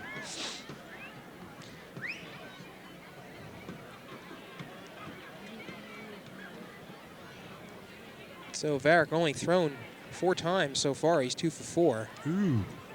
Ooh. Ooh. Stretch it out. Looks like he's, what, right at the nose? He's got it. Good eyes, Phil. You haven't lost it. Well. Not yet. Not yet. It's first game. So a big first down for East Brunswick. They want to get back in the end zone, obviously, but they want to at least tie this game. They trail 20-14. And I'm a little surprised Phillips isn't handling the ball back there. Well, you can expect to see him soon. They're going to keep going to Johnson. Phillips has to get it once. And there it is. Boy, he's got it. Nice. Look at that running. And he'll pick up 2, maybe 3. Phil, he does show natural running ability. Well, when he was in East Brunswick a couple years ago, this kid as a freshman set all sorts of records. So I make it sound as if he doesn't know football. He does know football, but according to Marcus, that year he spent in Lakewood, he really didn't develop the way he should have. So they're just trying to get him back on track. They'll give him 3, 2nd and 7, right at midfield. Yeah, look at Johnson go. And Johnson, Oh, wow. unbelievably, drags Beautiful run. Drags 2 Piscataway tacklers. He was first down. He was hit at the line of scrimmage. I thought he was going to go down. Running like a fullback, and Varnell Johnson, we've seen it for years, has a lot of heart. And a 13-yard pickup, I believe, or 10-yard pickup, and that puts Johnson over the 100-yard mark. Ball in Piscataway territory at the Piscataway 40. 1st and 10 for the Bears.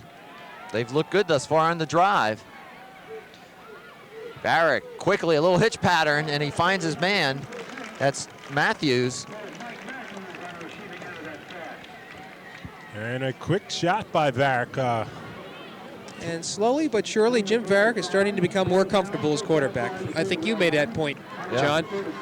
Well, he certainly has the athletic ability. I think it's just the comfort level and gaining the confidence of his teammates.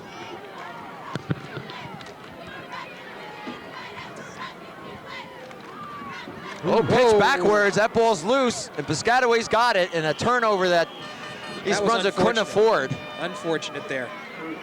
No one was there. He was hit while he was pitching it back, and that's what caused it to go that way. I'll tell you, once again, a big turnover. Yeah. And it's a shame. The Bears were on the move. Third fumble. That surprisingly, the very conservative stuff was working and got a little fancy, and it cost them. So Lowry brings out the Chiefs at midfield. 1st and 10. It's John Smith, and he's just pushing the pile for about 7 yards. You know, one thing I should mention, that offensive line was beleaguered last week. They have been doing a much better job this week for the Bears. That's a fact. We're going to get those names. 2nd and let's call it a long 2 for the Chiefs. Ball at the East Brunswick 42. Smith again, and he should have enough for the 1st down. Phil, you notice that Piscataway seems to be penetrating the left side of their line. Clearly. We're trying to exploit that over there. And again, it has to be predetermined. I'm looking at Lowry, and he doesn't appear to be reading. I mean, it's happening quick. If he is, he's... they're saying he's short, so it's going to be 3rd and a few inches. Ball resting just shy of the 40. John Smith again turns the corner. He's got more than just the 1st as he gets down inside the 35-yard line of East Brunswick. And it's John Smith to the left, 3 consecutive plays. I'll tell you, Dave Christensen in on the tackle there. And the Bear defense will definitely have to stiffen up now. They do not want to get behind like they did last time by 2 touchdowns. Ball spotted at the East Brunswick 33. 1st and 10 Piscataway. They lead 20-14. 7 minutes remaining in the 3rd quarter. And that's, I believe, Rashawn Smith. Are they related, Phil? I really don't know, John, to tell you the truth. Again, the left side of the Bear defense doing a fine job there. Well, one's a senior, one's a sophomore. We'll call them the Smith brothers. They're doing the job tonight. This is John Smith. And he's always going forward. He'll pick up possibly 4. And I tell you, it's amazing how much these teams mirror each other. Yeah. They have each have all that other stuff, the trips and options, but they're doing basically giving it to the key back. Johnson for the Bears and Smith for the Chiefs. Ball is at the East Brunswick 27-yard line. 3rd and about 5 for the Chiefs. Taking a lot of time.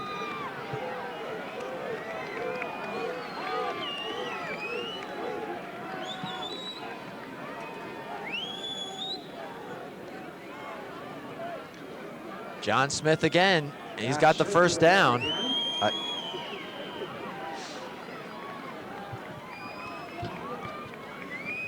It's close, John. He was driven back. I think he's going to be a little short. And he comes up limping. A little limp there. And they'll bring the chains out once again. They're calling it 1st down.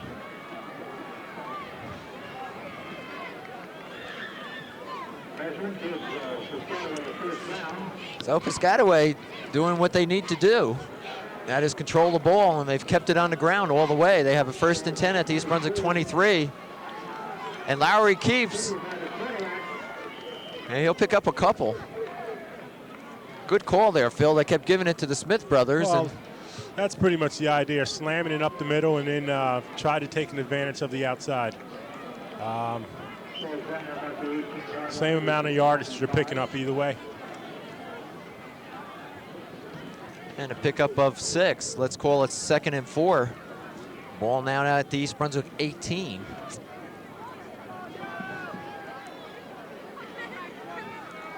This is Rashawn Smith, and he'll get down to the 15. And once again, Dave Dixon in on the tackle. We're just eating that clock up. We're down to 4:20 left in the quarter. And defense not getting the job done. I'll tell you, right here is where Mr. Gundy took off last time. Let's see what happens here. Short distance, probably Smith. That's who it is. John Smith hit up high by Christensen, but he rolls forward close to the first down. He's got it, John.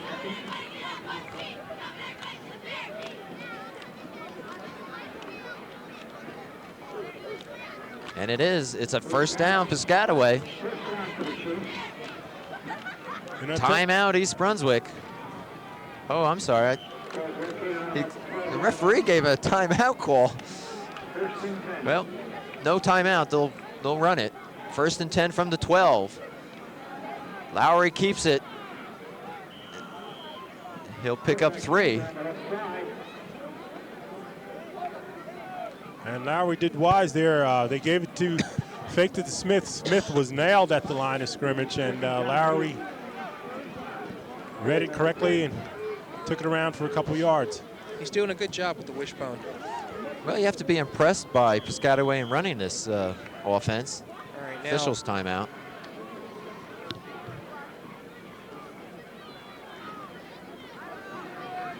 It's 2nd and about 8 for Piscataway. The ball's resting at the East Brunswick 10-yard line. a lot of clock is being used too.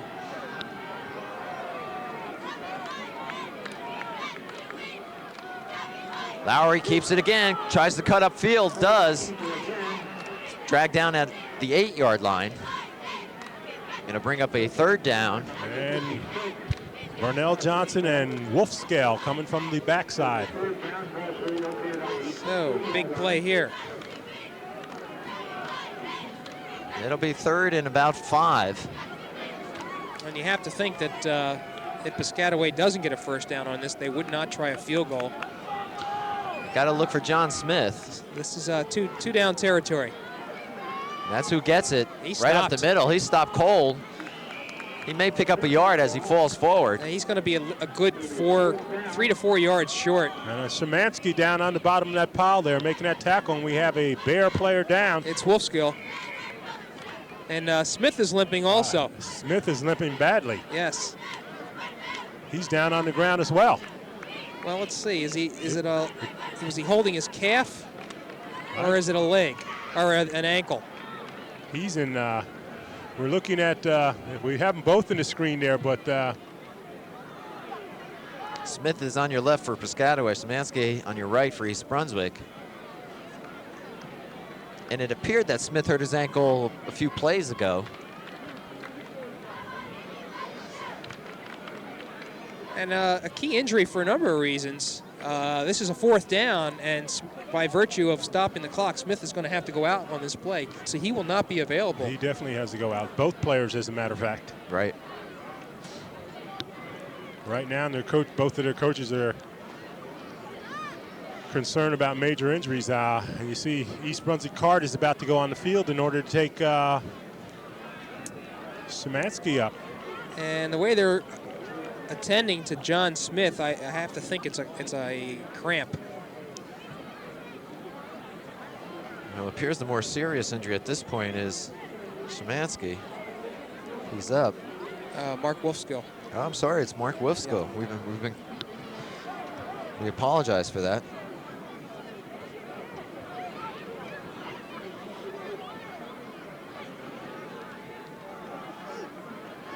Smith apparently a cramp. He's up and running off to the side. And so they're going to have to do without him this play, and it's a key 4th down. And Wolfskill's up too. He's being carried off, but he did step on that foot. So well, Mr. Phil Hostler is very liberal with that cart.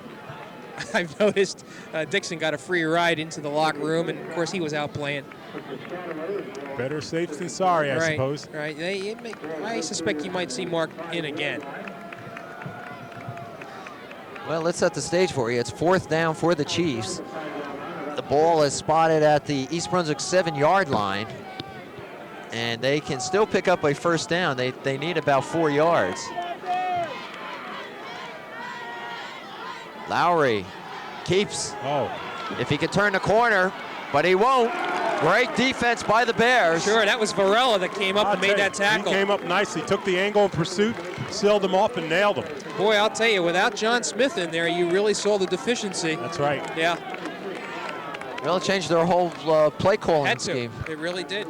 So East Brunswick will get the ball, and there's only 2 minutes left. Yeah, that was in the third quarter. East Brunswick opened up the half, driving it inside, and then, of course, they had that fumble. Errant fumble, so Piscataway took off on the 50. Here comes a player for, let's see what we got here. Oh, jeez. They're short a player. Here comes Lucarello. Boy, we've been seeing this a couple of times tonight. Johnson jitterbugging. That's looks like Phillips. Is it Phillips? Yeah. Up to the 15. And you're right, Jim, it is. He is a shifty type of runner. He caught me by surprise that he carried the ball. Similar moves. Let's see where they're going to mark this now. It's a 5-yard gain. Ball at the 15. 2nd and 5 for the Bears, deep in their own territory. Quarterback sneak. Varick up the middle. Picks up a couple, bring up a 3rd down. Apparently the Bears saw something there and tried to capitalize on it. Reminiscent of a player that we saw a couple of years ago by the name of Brian Forte, who, as we know, has transferred from Miami to Rutgers. Red will be eligible next year, Phil. Yes, he will, and he will be the quarterback next year. And if he were healthy, he'd be it this year. Inside Johnson, he stopped. They were waiting for him. So East Brunswick's going to have to punt it away, I would think.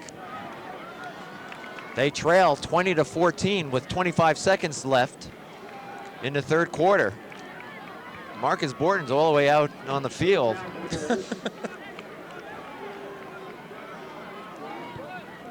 And let's see.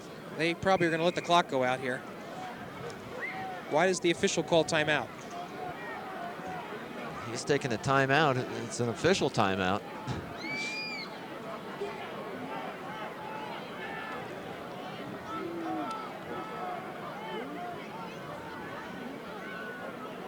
A little confusion on the field among the East Brunswick team. Finally get it, and now a timeout is wanted by East Brunswick. Boy, you hate to waste them on these. And Marcus is hot. He's change of possessions. High stepping out there. Well, I did count 11 players on the field. He's yelling at the officials. Yeah, he doesn't like the fact that they stopped the clock. Well, I would think he would be happy they stopped the clock. I mean, there's no wind. Why punting from either end shouldn't be an issue. Yeah. Phil, we talked about Brian Forte, interesting series of events. Yeah, I said if he were healthy, of course I meant eligible, he might be playing this year. And we have Varnell Johnson coming off, and that looks like the old look from last year where he's holding that shoulder. Scary look running off the field. We certainly hope he's okay. Or he's had a bad hand, though. Yes, Jim. he has. So yeah. maybe he re-injured that hand. But everyone's asked me about Forte, in my opinion. And I don't know. I tell you, I think maybe, bro, you got to think what's in Brian's head. And I have to think that, knowing a little bit about football, is that we'll talk about it a little bit later after the play. Okay, Varick back to do the punting rather. 12 seconds remain in the quarter. Now they're waiting for some equipment problems to be resolved on Piscataway's side. Strange game. And here we go. And Varela, if it is him, we don't know. Is that Varick? I think it's Varick, Jim. Okay. Needs a good kick. Gets a good snap. Ooh, Gets it away. Nice good one. kick. Gundy at his own 46. Good Pulled out from behind. Good tackle. 67, Nick Szymanski with the tackle. I tell you, just ripped them down. So Varick got off of an important kick there. But Piscataway has it right at midfield, and they'll get one play before they go over on the other side of the ball. They're in the lead, 20-14. All right, they're attending to Johnson. And that'll do it. That'll end the quarter. So after 3 from J. Doyle Field, it's East Brunswick 14, Piscataway 20. As we mentioned, Johnson is being attended to on the sideline. They're sort of looking at him right now. We notice also that Mark Wolfskull has his shoulder pads off, so it doesn't appear as though he's going to be able to get into the game again. So you have 2 more starters on the sidelines right now, and that does not bid well for the Bears. Yeah. Boy, the clock really went quickly in that quarter. You had mentioned it, John. East Brunswick started possession, and then after that fumble, Piscataway pretty much had it for the entire quarter. East Brunswick was able to hold them off, fortunately, and then get the ball with 2 minutes left. But they were stopped on that drive. Well, I think another point here, you mentioned Wolfskill and Johnson. They're 2 key defensive players. That's right. That's right. East Brunswick has to be on their heels to prevent Piscataway from scoring any more. That would be disastrous at this point. 12 minutes left in the game. We're getting ready to start the 4th quarter here at East Brunswick High School. The Bears trail by 6. And Piscataway has the ball. 1st and 10. Ball just on the East Brunswick side of midfield. Piscataway showing a great deal of proficiency with the wishbone. And my guess is, just looking at the way that pile moved, it was John Smith. And he's still having some leg cramp problems, it appears. And the way he moves the ball, getting yardage of 4, 5, 6 yards a carry, it's enough there. Of course, they're stopping the clock for him, so he has to go out again. You can see on the screen the field is, the grass that is somewhat high. It's soggy. Right. It rained, as you know, very, very hard the last about 2 days ago, and of course the moisture sort of comes up when it gets cool. So it's always been a problem on this field. We've noticed that it gets slick in the second half. So Smith picks up, let's say 4, call it 2nd and 6. Ball at the East Brunswick 45. Lowry. And he loses. Yeah, he'll lose at least 3. Boy, East Brunswick was waiting for that. I'll tell you. It's either Lowry or Sean Smith or John Smith, and this time the quarterback elected to keep it. And Szymanski, Lucarello, and Adocio in on that tackle.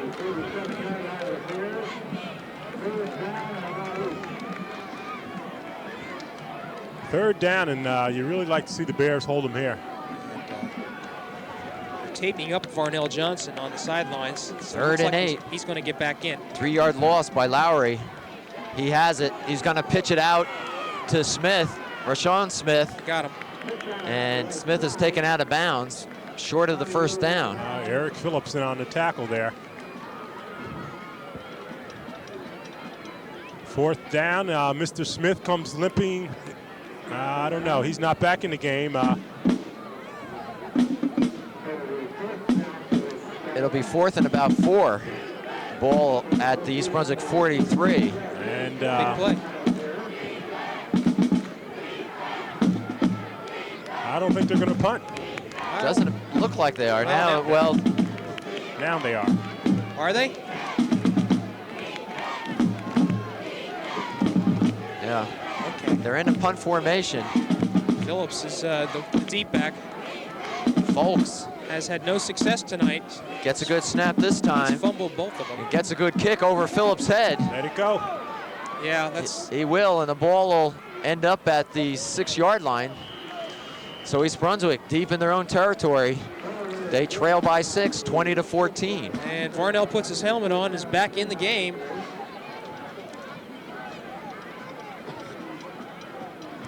They got a long way to go. Well, they've been further, Jim, as you know from last Oh, week. yes, that record-setting 99-yard jaunt by Varnell Johnson. And for the people who didn't see it last week, quite a run, John, I tell you. He just outran everybody. And that's why, even though East Brunswick is deep in its territory, John, they still could break one.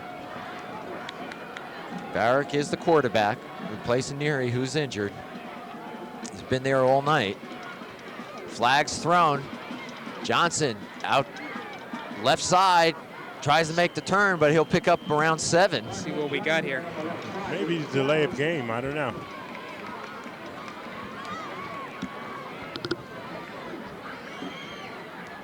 Well, they're clapping it, so it must be against Piscataway. And I think they'll take the yardage on that one. See what the call is.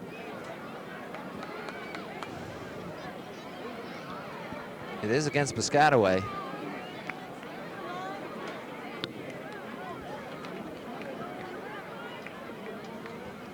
Officials have been rather vague tonight, in addition to making some strange calls. So what are they doing here? They're taking the penalty? First down. So it must be a defensive holding then. I didn't pick up a sign. It wasn't a sign given. Okay. Anyway, East Brunswick gets 5 yards on the penalty, so it'll be first and 5. Ball at their own 12. It's been that kind of night. Must be a full moon coming. Oh, mix up. Varick has to fall on it. Well, okay, what the option was to take second down, and I thought that Johnson got nearly 8 or 9 yards on that play. I did too. Kind of strange.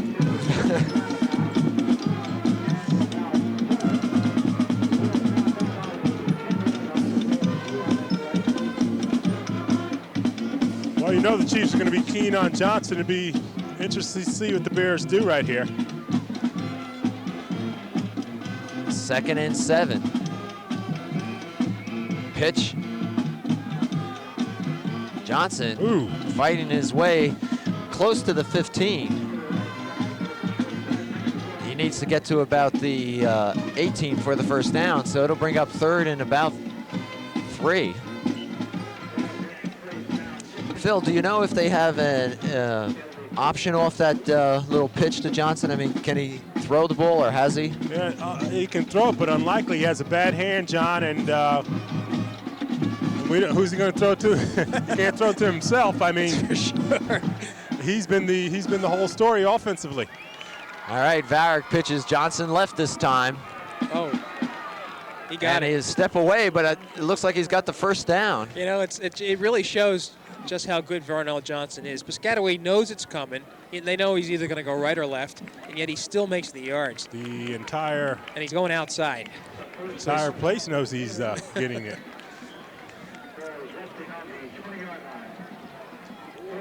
First and 10. This is an important drive for East Brunswick. Not only tie the game, but they may not get a second chance to put their hands on the ball. So they pick up the first down. The ball at their own 20.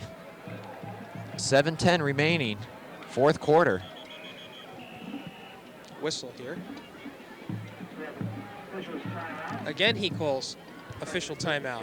Yeah, we have Gundy was getting his helmet strap buckled, and now we're ready to go.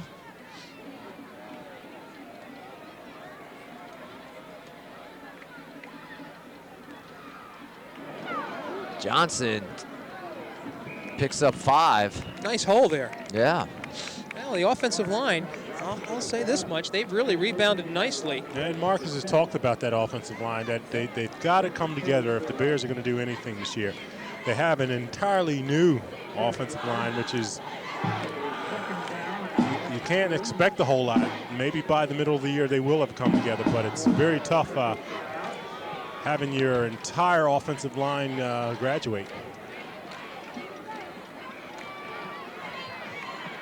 Well, here comes Johnson out again.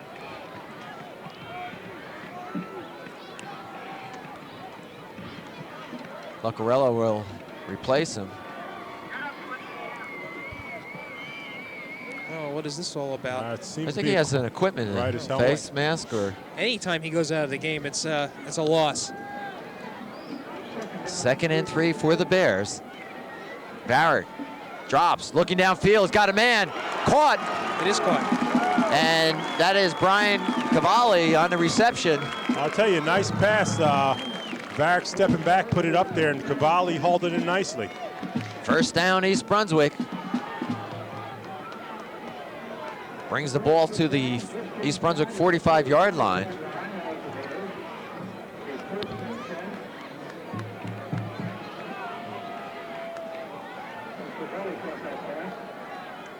Little counter play with Phillips, and he'll get back to the line of scrimmage.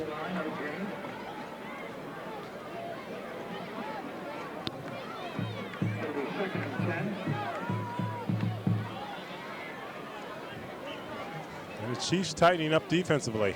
2nd and 10 for East Brunswick. 5:35 remaining in the game. Mention some of those offensive linemen. Chris Boscom, 74. Kriskowski, Mike Kriskowski, 69.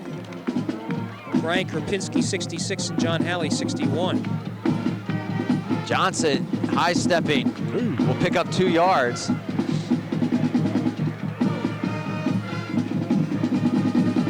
Looks like they're going to mark his forward progress at the line of scrimmage. Yeah, that's a big play now. 3rd and 10.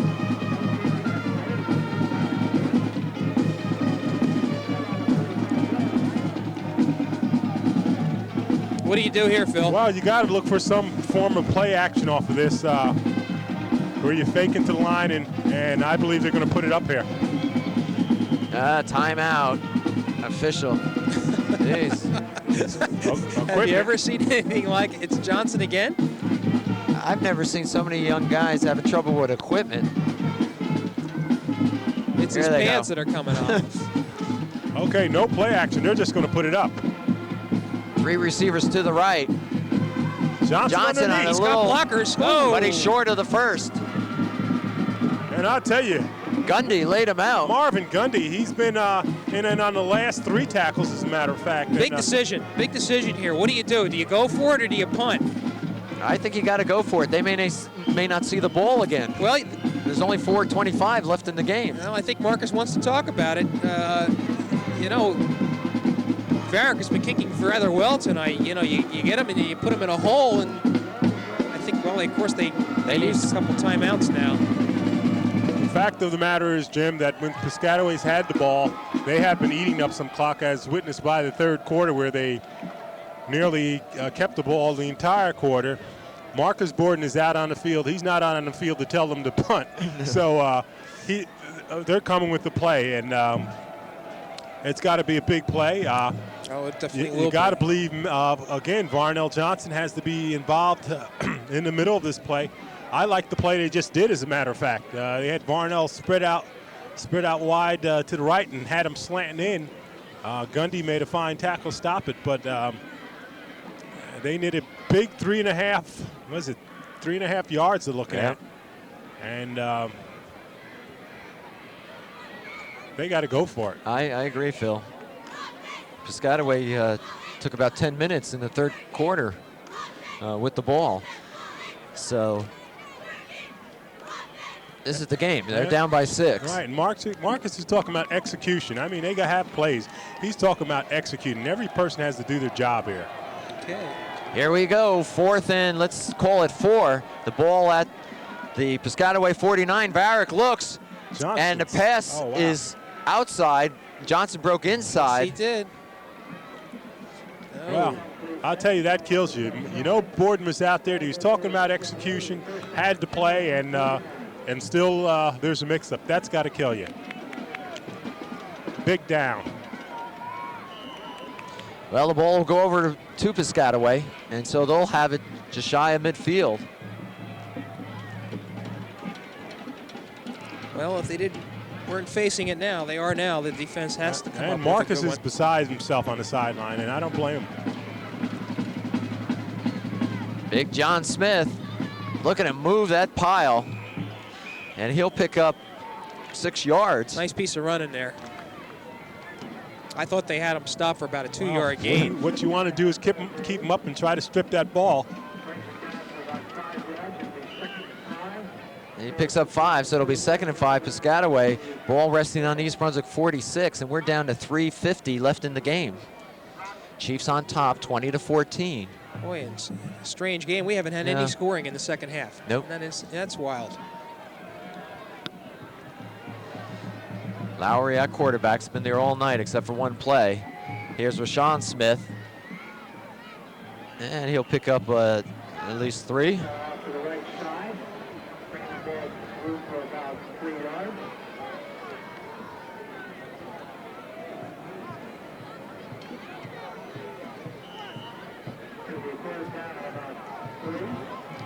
Well, they have those yard markers.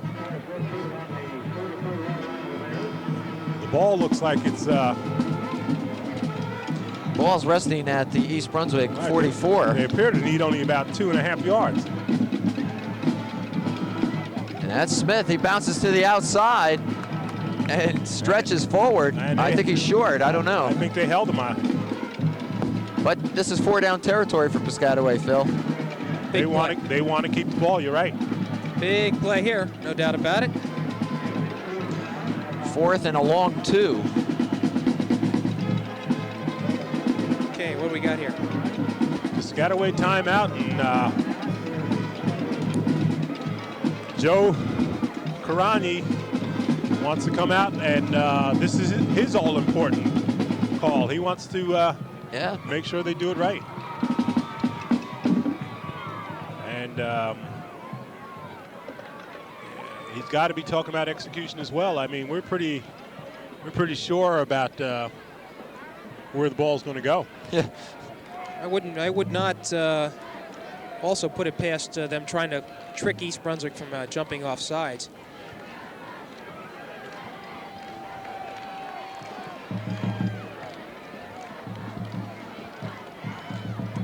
A big down. You got to believe it's going to go to Smith. Of course, Lowry could keep it, fake it in, and just shoot for the side for 2 yards. And they also have that little counter reverse off that. No, they won't do that, John. No doubt about it. Well, I guarantee they won't do that. We didn't think they were going to do it on the 5-yard line either, and they did.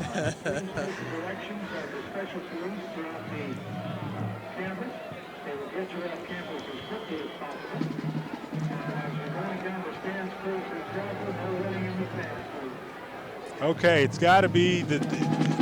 Let's call it 4th and 2 for Piscataway. Lowry at center. Oh. Inside to the up man. No one knew who he was. And who is he? Wow. I'm not sure, but he's going to score. Wow. And he does, number 39. Anthony 33. Scott, the second string fullback. 33. Anthony Scott. I'm sorry, Scott. Wow. First time he touched the ball tonight. First time he's been in there tonight. It's amazing. Well, you got to say this. What a great call. And it was obviously the call of Karani. an unlikely player in an unlikely game. I tell you. It's really been a strange one all the way. Let's see, was Smith even in there? Yes, he was. Yeah, he was the decoy, Phil. And you're right. Everybody in the stadium is expecting him, and Scott called. And he had a hole a mile wide. Called the play. That was a great call. That puts Piscataway up 26-14. They'll go for two.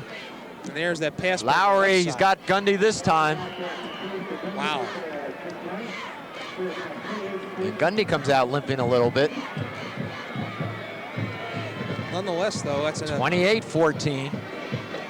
East Brunswick needing 2 scores to tie with 2:30 left in the game. And I tell you, it comes down into the fourth quarter here, and it comes down to the fourth down play that didn't work and the fourth down play that did work. That's right. And I tell you, you got to feel sorry for the Bears. As I said, Marcus Gordon was as hot as I've seen him. Simple miscommunication on the play where the back turned in and the quarterback threw out. Yep.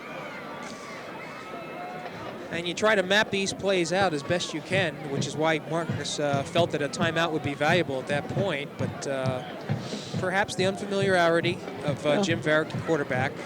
Phil mentioned changes, and and they catch up with you sooner or later. It just takes its toll. You're right. We come right back to that after everything that's happened. The little things. Well, Piscataway will kick it off. Johnson or Phillips will be the ones that Marcus Gordon wants to handle.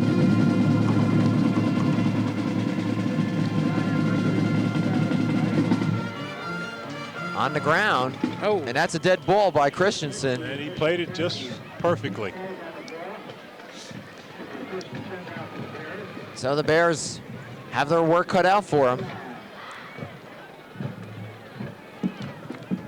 They'll have it 1st and 10 on their own 36-yard line. And the clock starts. And we can expect to see the ball in the air. You've got to.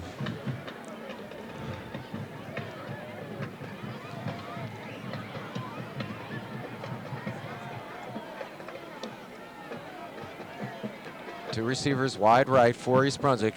Varick, that little look into Johnson. Ooh.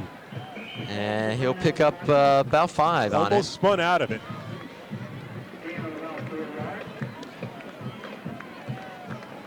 Well, at this juncture, the passing game is somewhat limited. Varick did try that one pass at the end of the first half.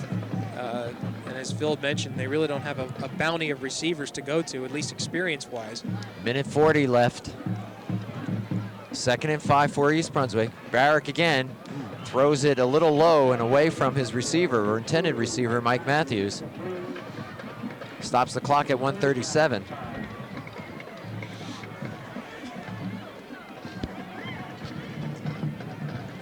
And I tell you, you can bet that this one will not be, well, I don't think it's going to be a crossing pattern. I think they're going to put it downfield. And you hope you get a penalty, if nothing else.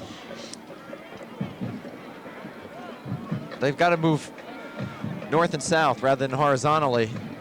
Johnson, be short of the first, gets it to the 45-yard line. So 4th down, you know East Brunswick's got to go. Well, 125. This turns out to be a defeat, and it certainly looks like at this point.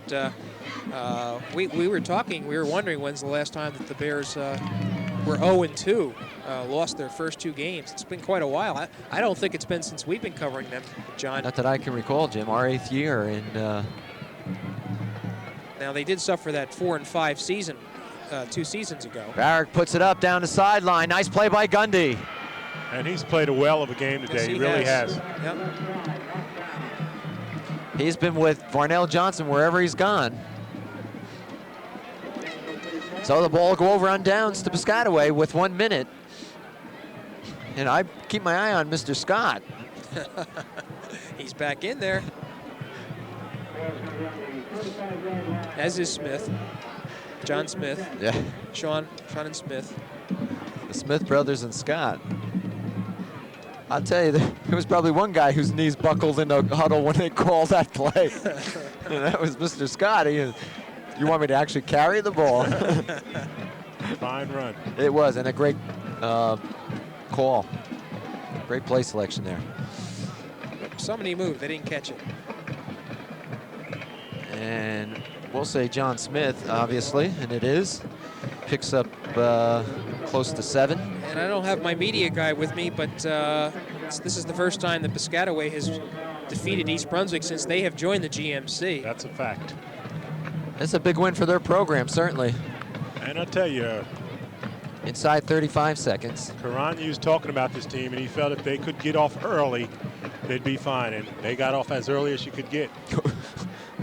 Unless you scored coming off the bus. I mean, and this should about do it. This play here, Lowry will crawl forward. Yep, you're right. And clock is down to 15 seconds.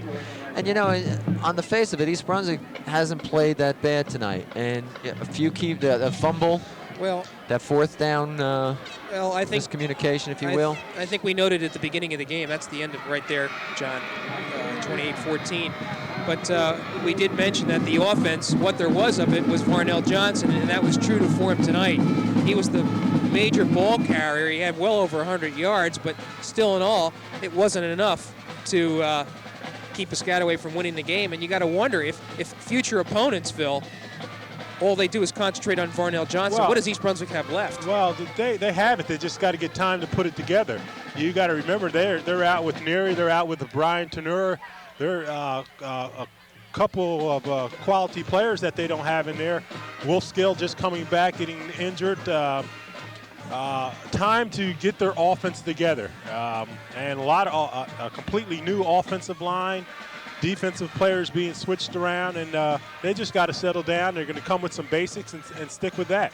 Probably with the E-bone, trying to run that, they can't change up at this juncture. But it's a difficult offense to run when you don't have the bodies to run it. That's all.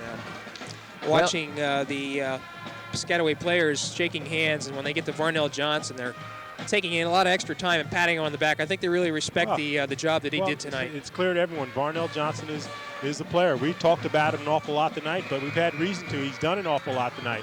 He's a quality player on both sides of the lines. East Brunswick will develop some other players as well. These guys are out there playing very hard. They just have to put it together.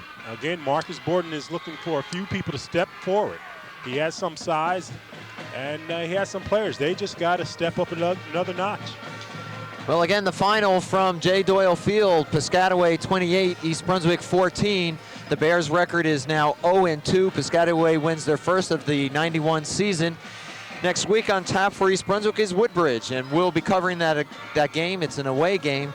And then the following Friday, 2 weeks from tonight, we'll be back here at J. Doyle Field as the Edison Eagles, and probably the favorites to win the GMC Red, come into town. So for Phil Hill and Jim Allinder, I'm John Meggiolaro saying good night and thanks for being with us.